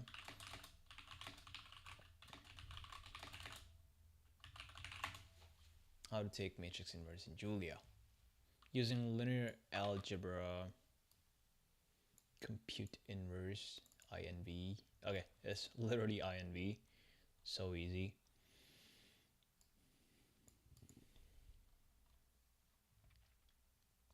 Alright, we'll go back. We're gonna use the linear algebra library. I'll make sure I have this library. I think I do have it. Otherwise it would have given me error, but I can make sure. Using PKG or like PKG. Bro, man. PKG dot check, or do they have something like installed? Can I check linear algebra?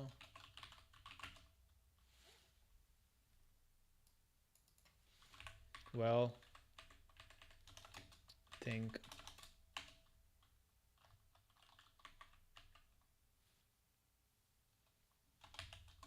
How do you do this shit, man?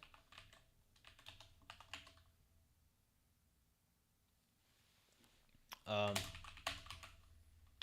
well, so pissed. How do I check if I already have a Julia package? Terminal. Well, I know like you could check it in the manifest somewhere. See, I do have linear algebra, but I'm just new to Julia. Status, man, status. Okay, got you.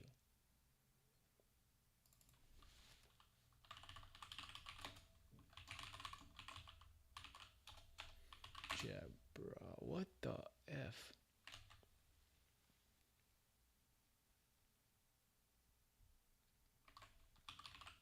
Hmm? Are you messing with me?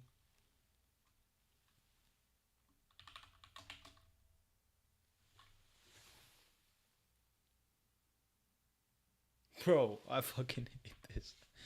What is wrong with you, Julia?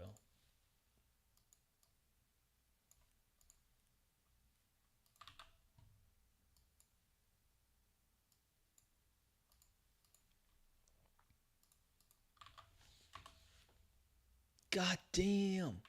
I'm so pissed. Hold on.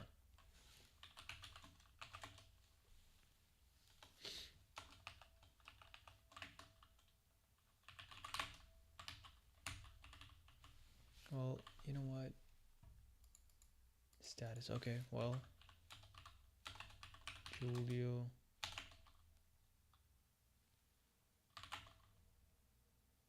That's insane, bro. Insane. Okay. I'm pretty sure they've updated some stuff. No way, bro. Okay. I didn't know that. Right? I didn't know that. There you go. We have linear algebra here. We don't. That's messed up. How do you get it out of here? Oh. Oh. So if I press like this square bracket, I'm getting into like the package kind of thingy. Okay. That makes sense. Well, import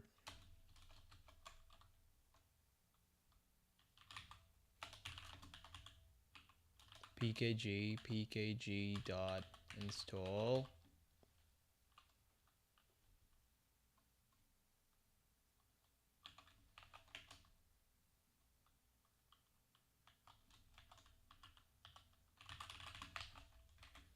linear algebra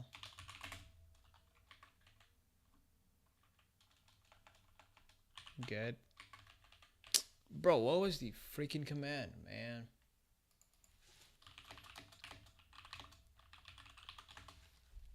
I think I can also like get help.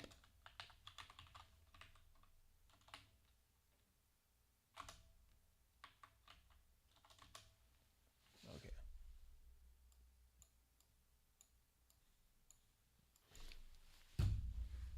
I hate this.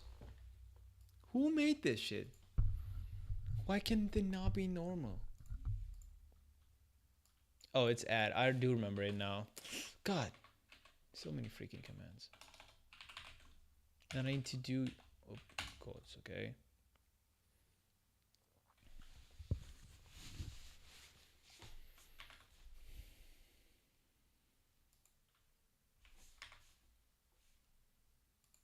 Hmm.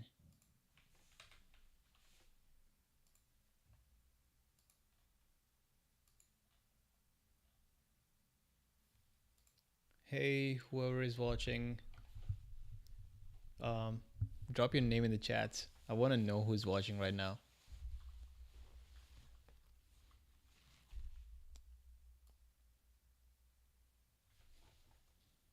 Okay. So we have the linear algebra library. I was just about to code. Okay, I'm gonna let it save on itself.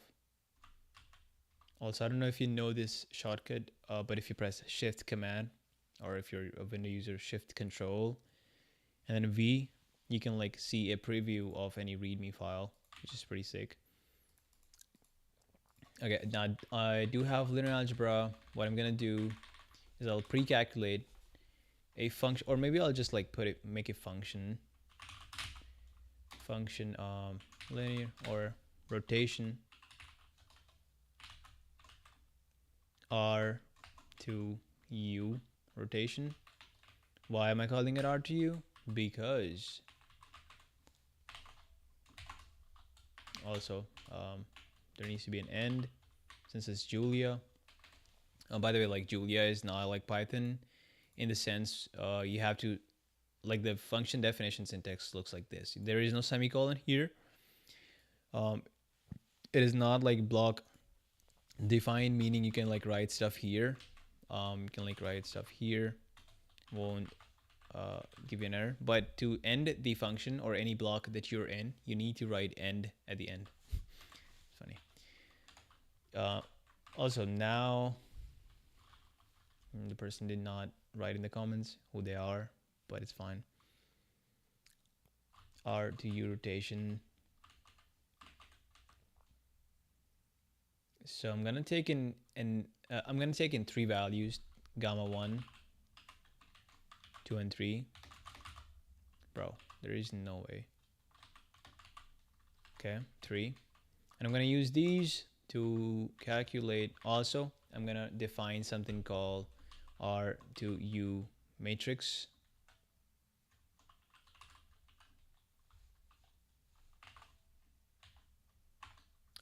Again, I'm so used to Python. This matrix is gonna be, I'm gonna define Rx matrix. Oh, my bad. It's gonna be U to R. Hold on. Rx matrix.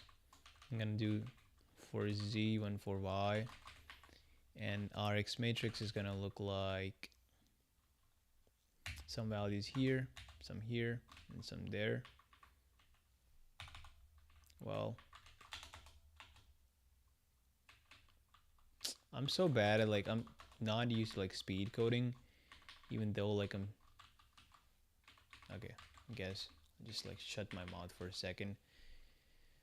Yeah, it's gonna be 0 here, 0 here, 0 here, 0 here. Here, if I do remember it correctly, it was what? Can I've okay, enough bullshitting. Just focus. Okay. So it was cosine, and then I'm so dumb. My bad. This is not 1 anymore. This is 2, and then this is 3. I've written like gamma 1 like in all 3 matrices. It's so dumb. But you get the point, right? Yeah, I probably confused like a bunch of people. Feel bad for that. Gonna open this, and on the side I'm gonna keep that. I don't need this. I don't need this. Just save it. All right.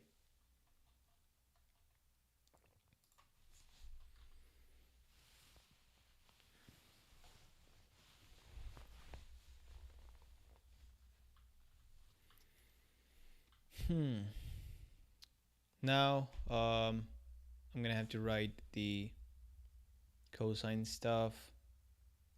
Okay, let me ask Chad if there's a cosine function. Is how to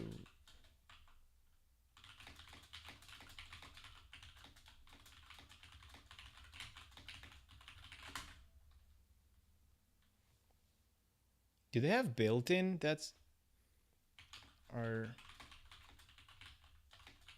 yeah, it is saying that it is in the base module. That's pretty cool. Hell yeah, man. See, this is, I think, why like science people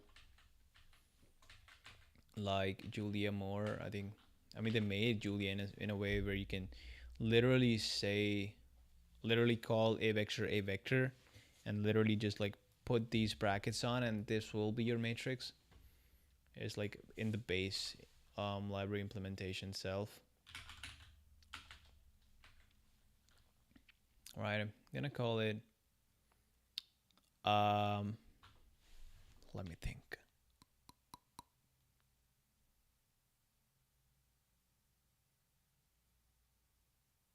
Can I have can have parameterized matrices?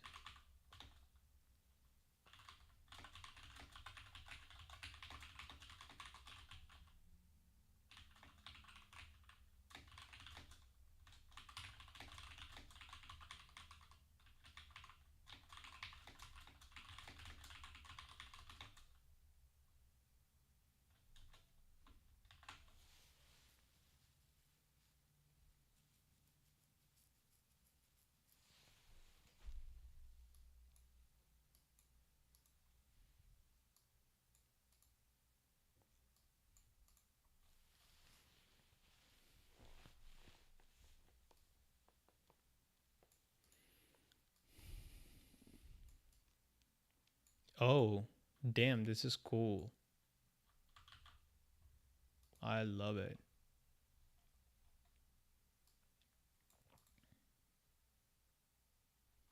And the way you substitute these values is pretty interesting. Since I only have like 3 values, it should not be bad. All right, let's go back to the coding. I think I understand fairly well how to do this. Hold on, bro. This is like way too much light. It's time for me to like reduce the brightnesses. I gotta go to sleep soon. Just give me 1 second. I'll turn this light off. And this is good. This is good lighting. All right. So where I am right now is I'm in the dynamics file. Whoever is watching right now, I think there's 2 more people watching. If you can put your name in the comments, that would be pretty cool. I will read the comments. I mean the live chat. Okay. Yeah, so where I'm at right now in the whole simulation is I am doing the physics implementation. And for physics implementation, I need to calculate how much thrust is in the ground frames X, Y, and Z components, for which I need these rotation matrices to go from rocket's frame to the ground frame, assuming that gamma 1, gamma 2, and gamma 3 are the rotations or the Euler angles of my rocket at the current time step. And I'm using Julia because Julia runs thousands of times faster than your typical Python program, and the reinforcement learning agent will be using this environment to then like try different things, get reward, and like train for a particular objective. Okay, so where I am right now is I want to code this cosine of gamma 1. I will keep it gamma 1, but I just asked ChatGPT how can I do this keeping the symbol parameterized, meaning um,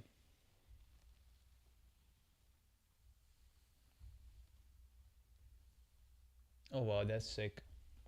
I'll call these ABC. Well, that's fine.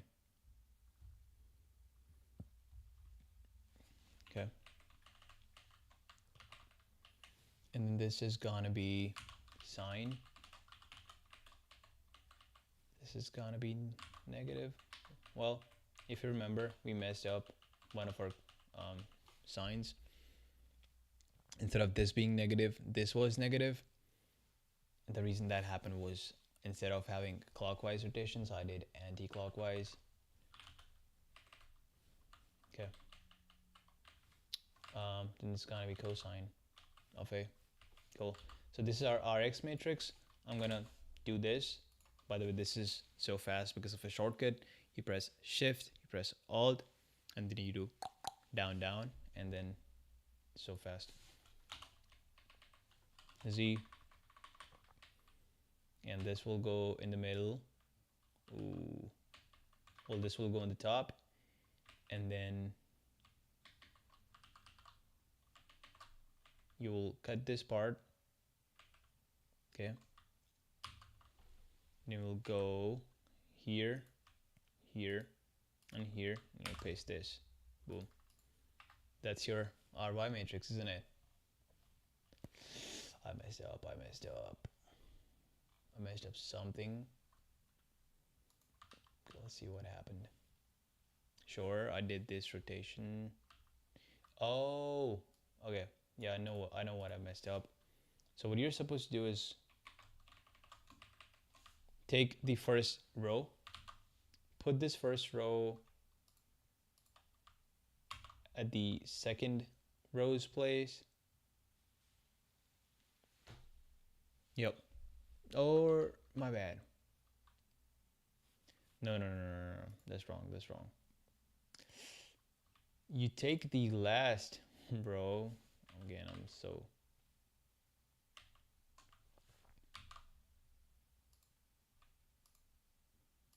You put it here. Okay. I took the last row, put it here. And then I take this, put it up top. Bro, what is happening? Why am I not getting that? How did I do these rotations? I just did them right here, right now. 1 second, guys. See, these rotations are right here. I can go to me.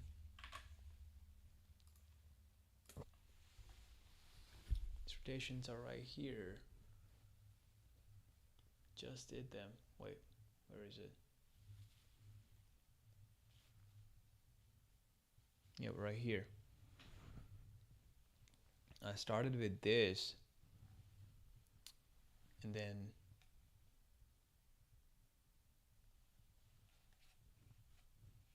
okay, I took the last one, brought it in the front,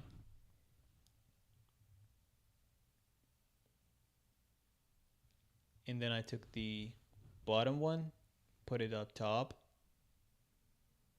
Yep, exactly. And then I should have that. Why am I getting this? Doesn't make any sense. Hold on. We'll try one more time, okay? Won't give up.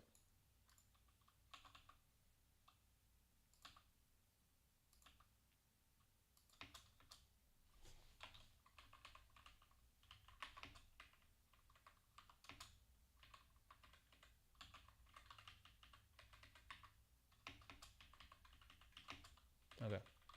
I think this will make my life easier.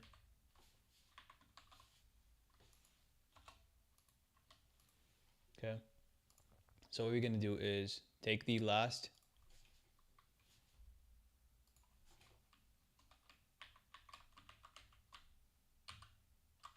column, put it in the front. Okay. Take the bottommost, bring it at the top. Boom, there you go. It's done. Hell yeah. Gonna get hell yeah. Where's my stream at? 5 people watching, okay. Well, can you put your names in the comment? Okay, my mom's replying. Okay.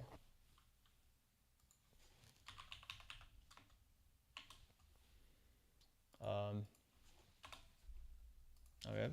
So we have this matrix, and if we do the same operation in this one, we're gonna get the Z matrix. So we don't even have to like stress about it. We don't even like need to refer to that.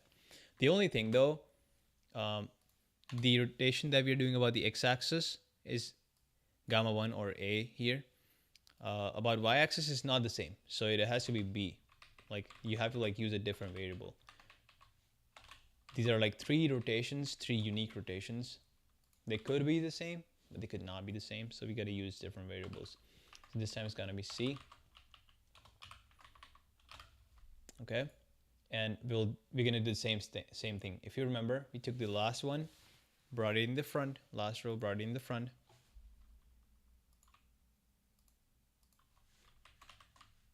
I'm gonna cut it. Oopsies. I'm gonna bring it in the front.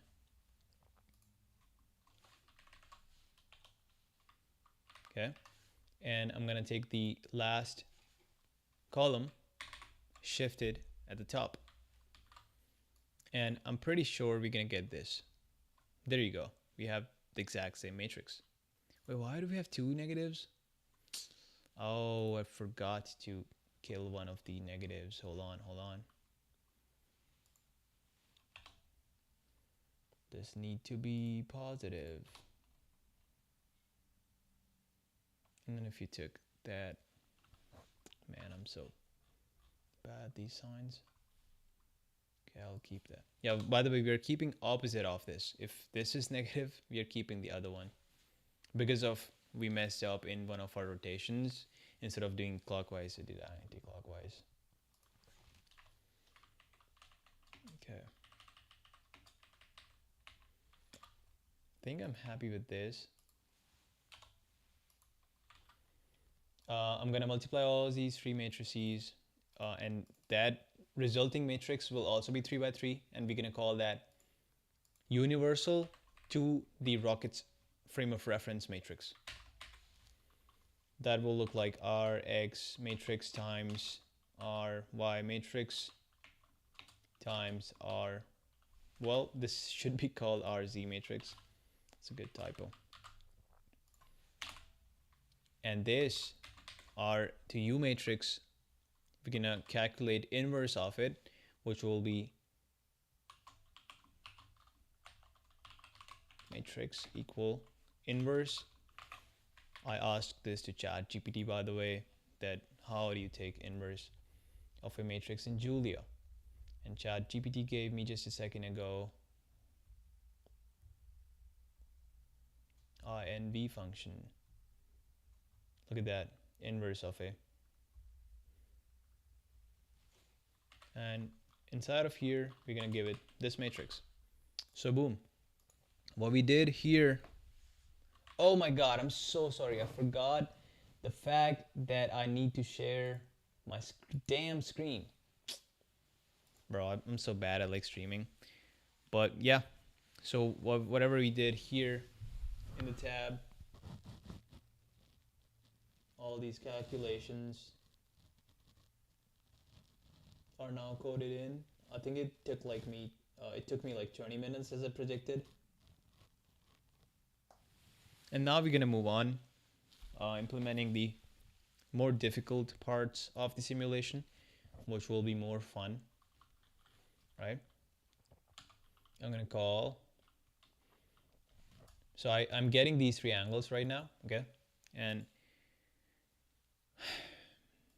I also need a vector, okay? I'm gonna call it vec1, okay? Or vec in.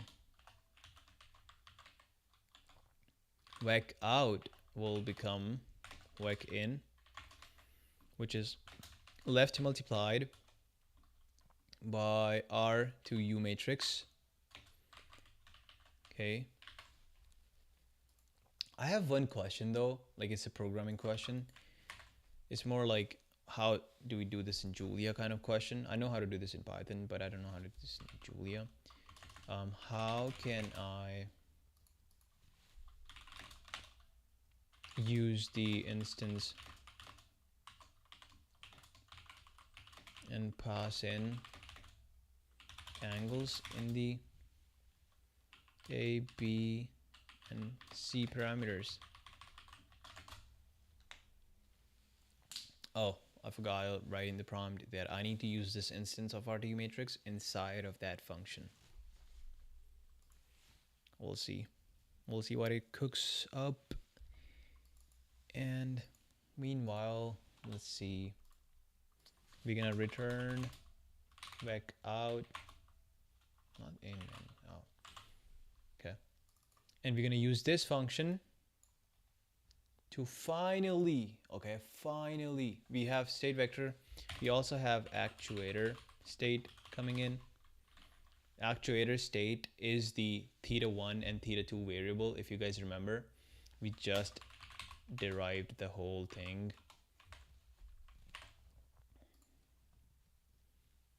Let me see if somebody's chatting anything so that I can reply.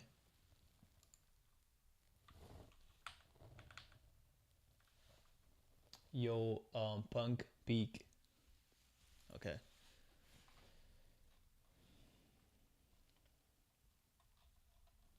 Let's see. Dynamic construction, function builds. Okay, I mean, sure. But the thing is, every time I like run this, I don't want to compute the inverse again and again. That's the problem. Because the product is never changing. Why am I calling this function again and again? That's not good.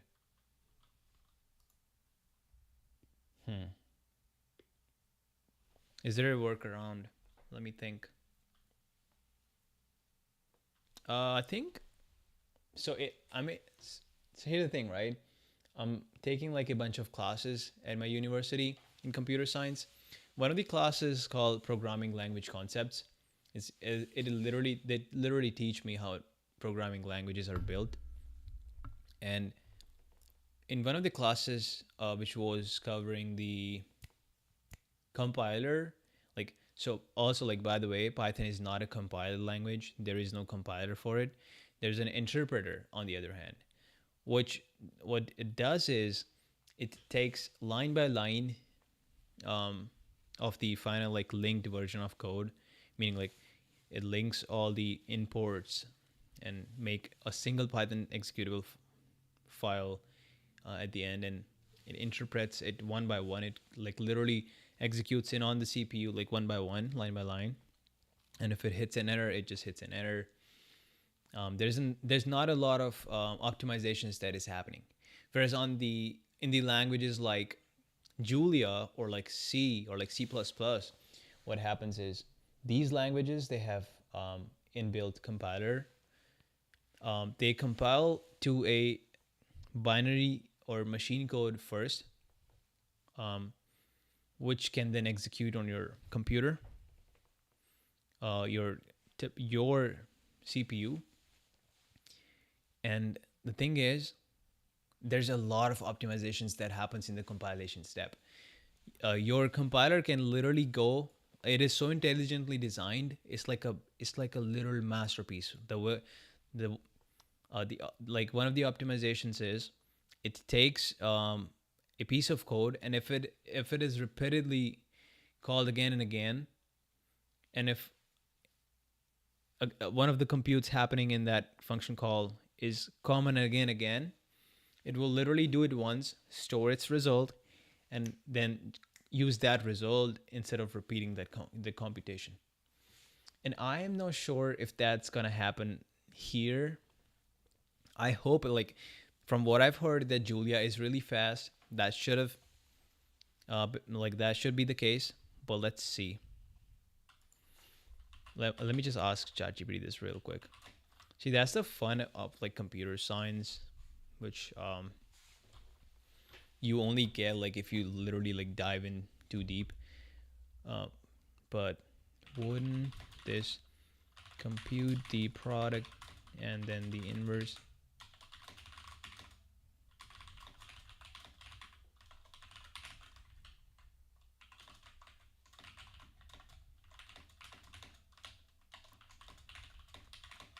Or will the compiler only compile this once and not every single function call?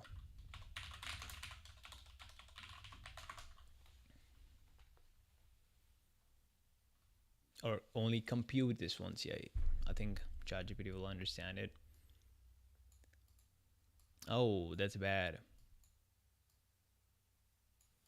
In Julia, the code inside a function is executed each time the function is invoked. However, if the angle values are compile time constants.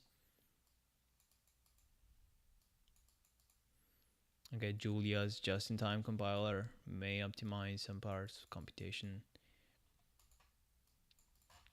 How do I make, how do I write a more um, optimized implementation?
This is too technical. I'm not really sure um, if ChatGPT can handle that, but I mean, I knew that we can do this the whole time. The only reason I did this was for the optimization. And as I said, like in reinforcement learning, there's gonna be a lot of um, like training runs, a lot of episodes, and each episode will have like a probably like a half a million time steps, and those many time steps, like each of those time steps will be calling this function, this dynamics function, and this is like at the heart of that dynamics function. And I don't want so much computation to be just like wasted, because we are eventually going to run this on either AWS, Amazon's web service cloud, or Microsoft Azure. This is also, by the way, like my official project for cloud computing class. Is one of my classes this semester, and that is like one of the coolest classes I've ever taken in my whole life. Um, okay, let's see what ChatGPT gave real quick, and then I will probably head to sleep. And this um, live stream will continue probably tomorrow. Um, okay, you can optimize the computation by pre-compile. Man, okay. The symbol. Okay, that's exactly what I was looking for. A parametric expression for the final matrix. I mean, I know how to do that manually, but I'm just too lazy, man. Just like teach me something new. Use the orthogonality property. Are orthogonal. Their product is orthogonal matrix. For any orthogonal matrix R, the inverse is just the transpose. Are you crazy? What?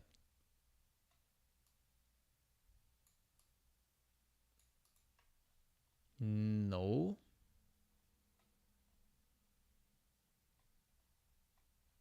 Wait. Wait. What? What the f? Is it teaching me math instead of teaching me computer science? Is it teaching me something new in linear algebra? Okay, what is an orthogonal matrix? An orthogonal matrix is the one where the rotation that you do, or whatever linear transformation you do. I forgot the definition. Hold on. Definition. Whose inverse is equal to its transpose. Bro, are you kidding me? Why will that be the case? Oh, because you can like literally take this cofactor minor, and like you can take this row. No, hold on. Okay, let me see.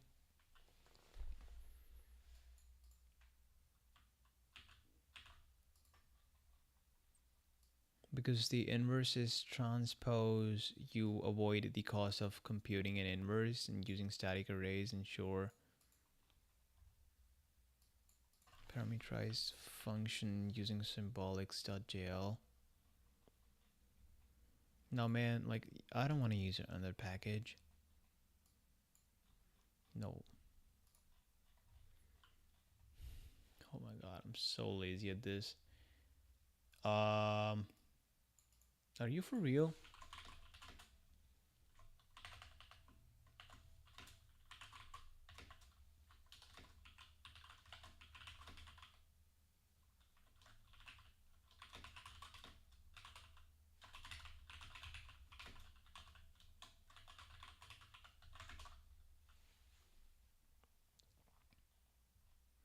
Uh, I can kind of see it. Like the way you calculate inverse is like you take minors, meaning um, you populate the same dimensional matrix where each element is now the minor, meaning for example, the first element in the new matrix will be could be open about this element, and the minor of this element is cosine square a plus sine square a, which is 1. And then for this, the minor is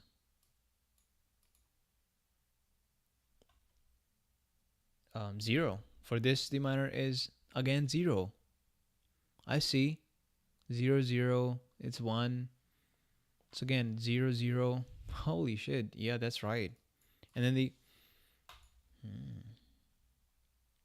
it's pretty impressive.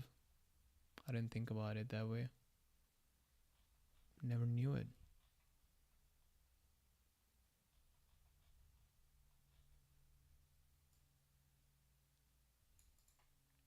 That's pretty cool. So that's what I'm gonna do now. So I'm pretty sure what it did now is like just swapped the signs,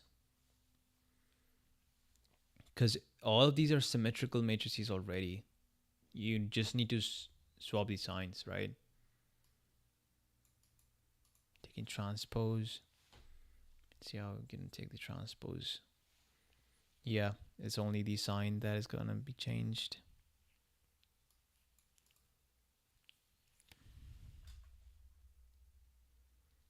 Let's go back.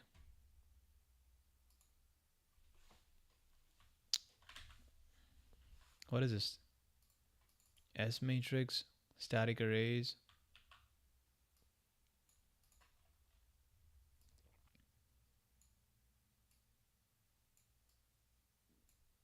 Okay, so static. So this is, by the way, again, speciality of Julia. Like the way you make the code optimized is you use a lot of these decorators. Um, they are called meta programming. Is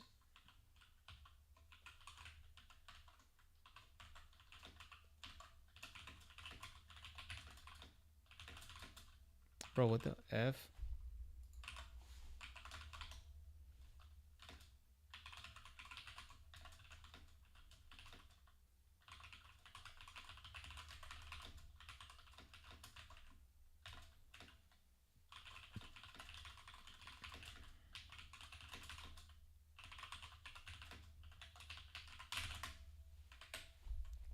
Meanwhile, ChatGPT is giving me a response. Gonna start coding real quick. I will import the static array using static arrays. I'm gonna use S matrix.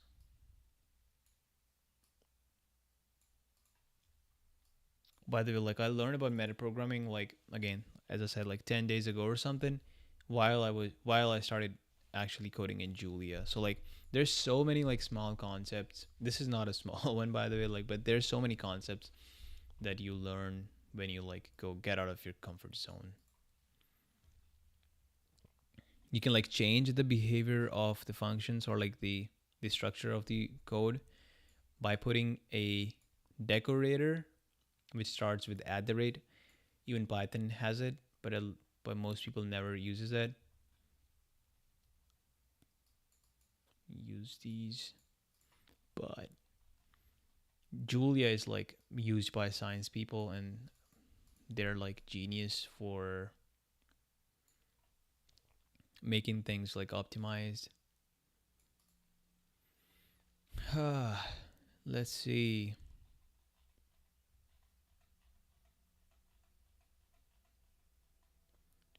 Um, Before I read all that, I just want to like implement that real quick. So give me a second. Oh, also they have like add the rates here. Hmm. Okay. I'm just gonna like use this implementation. Also, like you guys should try not to just like copy paste stuff from ChatGPT. Like try to like still implement it even if you know that the thing is given by ChatGPT.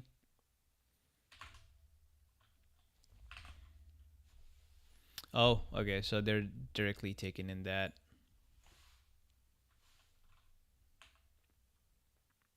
Okay, well, sure. I'll put it up top.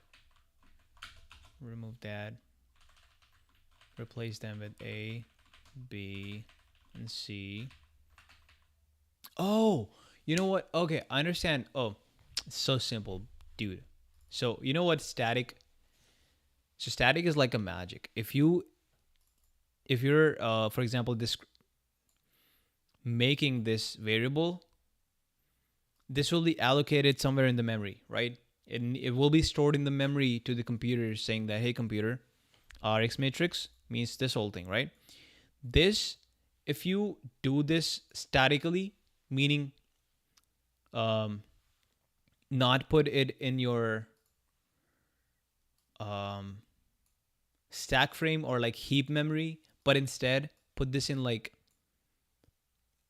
um, in the program memory itself, that unless the program dies, this will never die. Even when this whole block will finish executing, and the Julia will like stop executing this block anymore, the static allocations happened in a block will still exist like a ghost. Whereas everything else that is not static will die out as soon as this function will stop its execution or like finish its execution. So static is like making things ghost.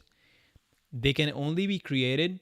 They can never automatically be destroyed unless you want to. So that is why like if you just write it once, and um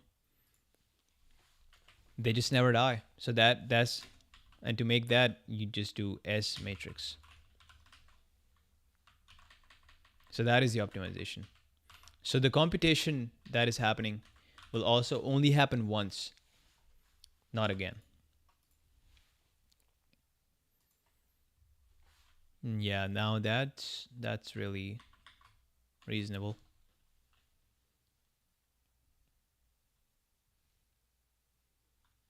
Can I have R2 matrix also being static? Cuz why not, right?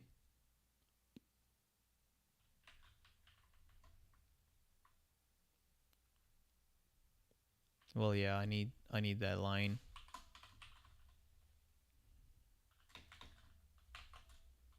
So I'm going to take an inverse of R, or maybe transpose, or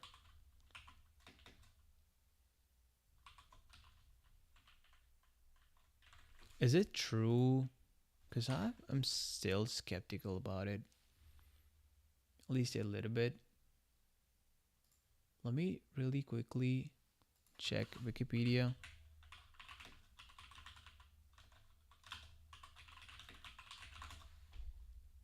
When you multiply all these three matrices, the resulting matrix looks really bad.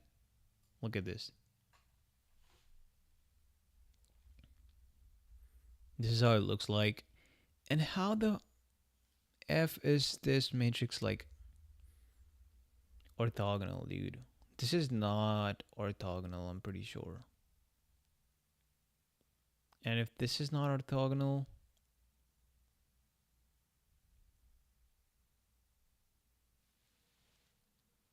What is happening?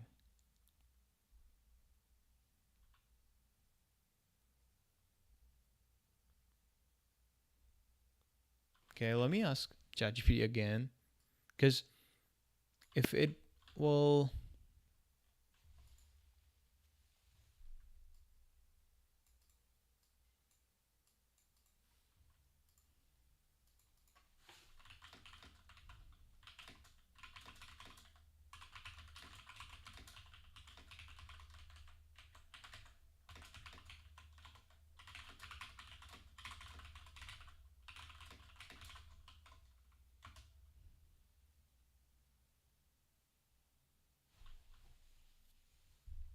It might be orthogonal, but again, like, I don't know.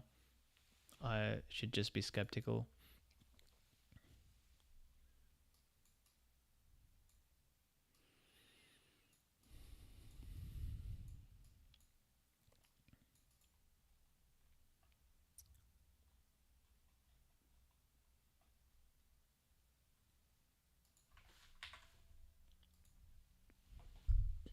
Okay.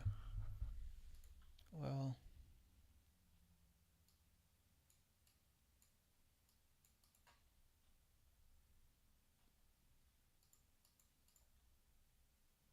um, sure. Well, this looks so shady, but fine. I'll like look more into it. Not right now, but later on. Okay. So I'm taking the vector in. I'm left multiplying it with this matrix. Update the variable name real quick. And I'm taking in these matrices.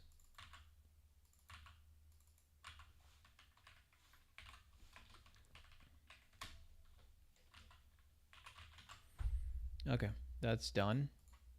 And why not? No. Okay. Yeah, I guess this computation cannot be saved. This needs to happen again and again. Sure. Static allocation will at least like remove the allocation duties from the course or like the computation course. That is some optimization. Static is always more optimized, by the way. When we were writing the flight software, we had to like convert everything to static up top of the program because embedded system that we were using was ESP32 that only have like 2 kilobytes of, not even 2 kilobytes actually. It only have like 200. No, it does have 2 kilobytes. I think it was 500 something kilobytes of RAM, which is not a lot if you think about it.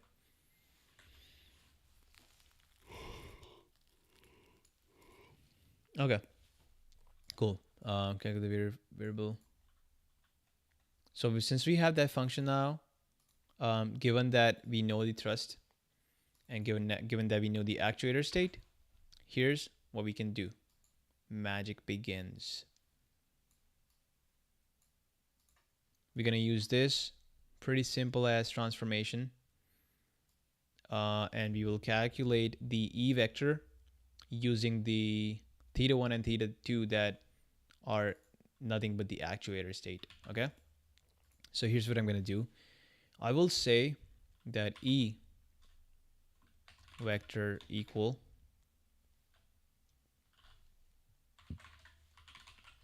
theta 1 zeroth element, and then theta 2 is its first element, and I'm gonna say that E is a vector of float 64. I can also make E static, I guess. I don't know. No need to, actually. Also, again, freaking forgot the syntax, man.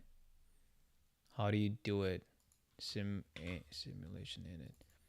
Okay, you don't define the size, sure. Um, E underscore vec equal. Maybe we could just like, fuck it, man. 2, 3, right? This is a vector. Mouse chat. How do you write a vector in Julia? I know how to write a vector, but I'm just like making sure it's a curly braces, not the normal braces. Come on, be quick. It is normal braces. What? Sure. See, I know like a bunch of languages at this point, and I get confused like all the time. Okay. So let's go ahead. Sine of theta 1 times cosine of theta 1. I know I messed up. It is theta 2 actually. And then the second value is sine of theta 2. God damn it. Times sine of theta 1.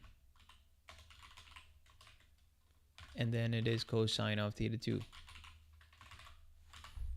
So this is the E vector that we will be using for calculating the thrust vector.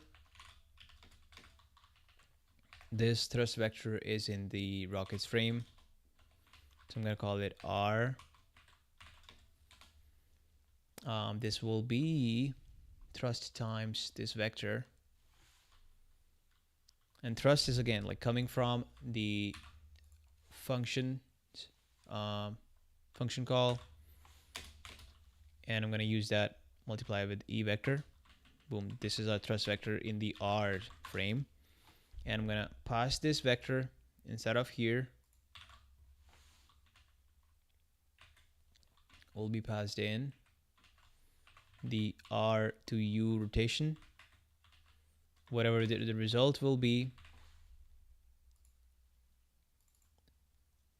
in the U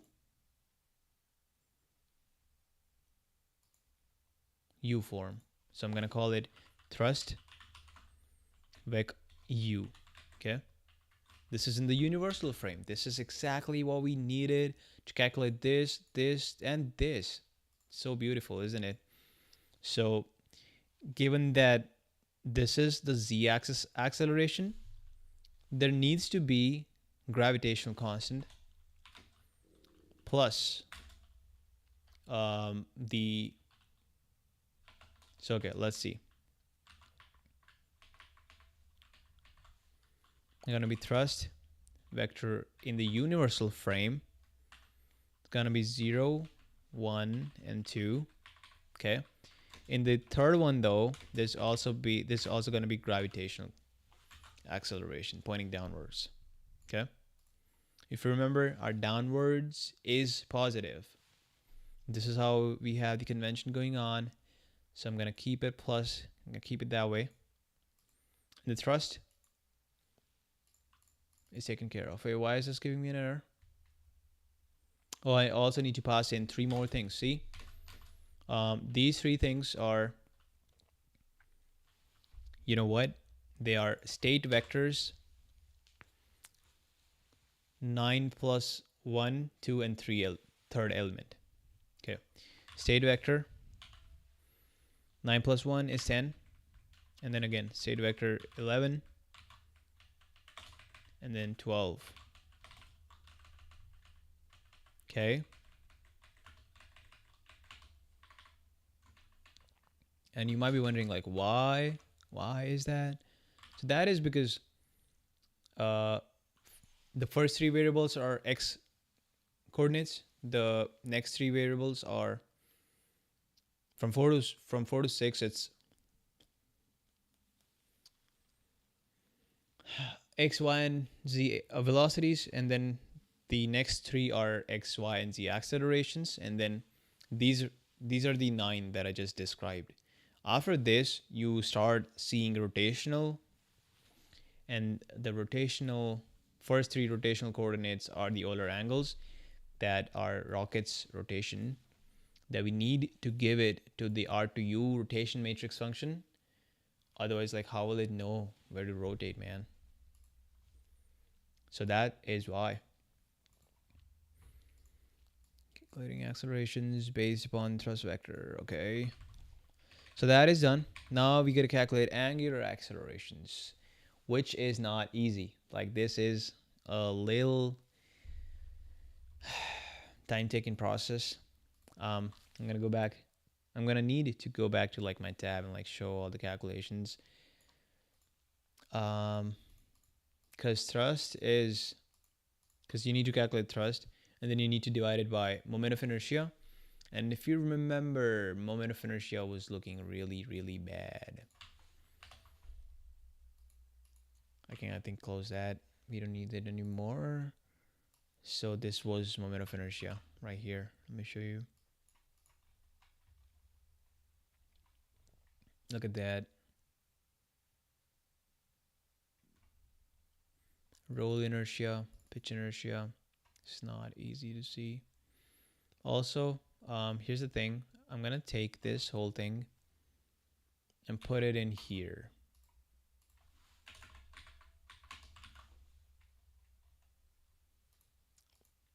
Physical params, solid. And inside of here, I can import that. Maybe I don't need to.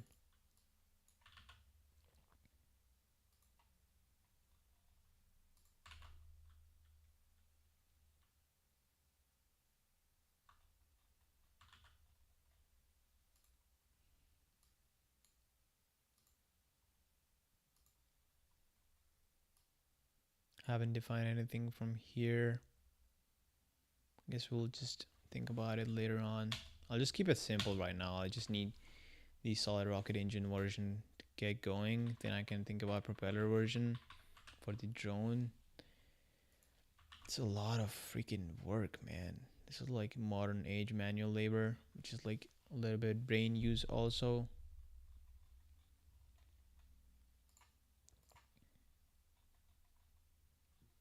Okay. Um,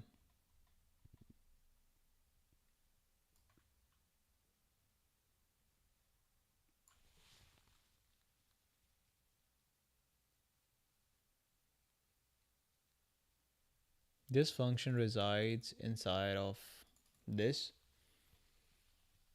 and unless we have an instance of it, we won't be able to interact with this function, I guess. Or can we?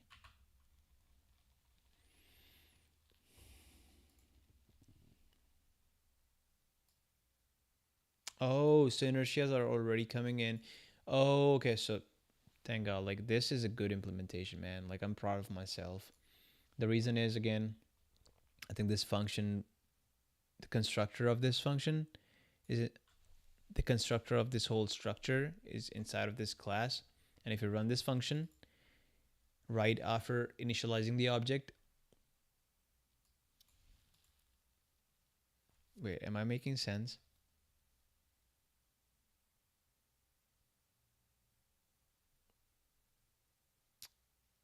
Hmm. Ooh, bro, I don't. Right now, my brain is not braining. I think I'll leave right here. But the point is, you just run it once in the beginning, and you don't need to do all these calculations any time like after this in the simulation. So which is pretty cool.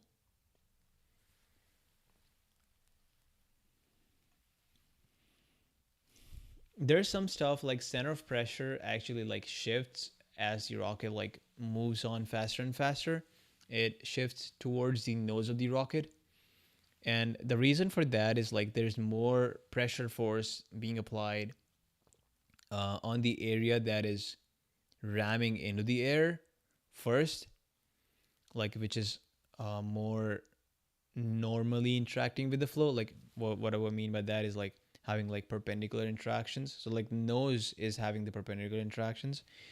That has like the highest pressure drag. And center of pressure is nothing but the integration of the pressure drag force or the pressure force times the area or the area vector.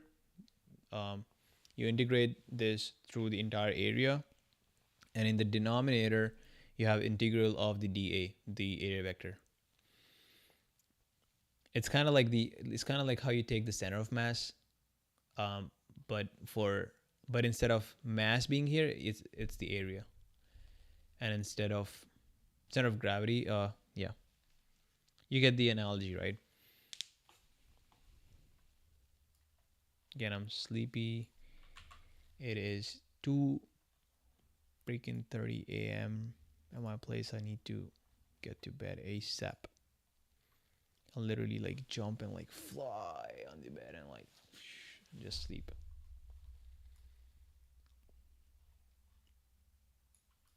Yeah, we'll be back. This will be pretty interesting. And this whole project is really thrilling. I hope you guys enjoyed the stream. I don't know if I did justice to any of the explanations, or I tried my kind of best. Okay. See y'all. Bye. How do I stop it? There.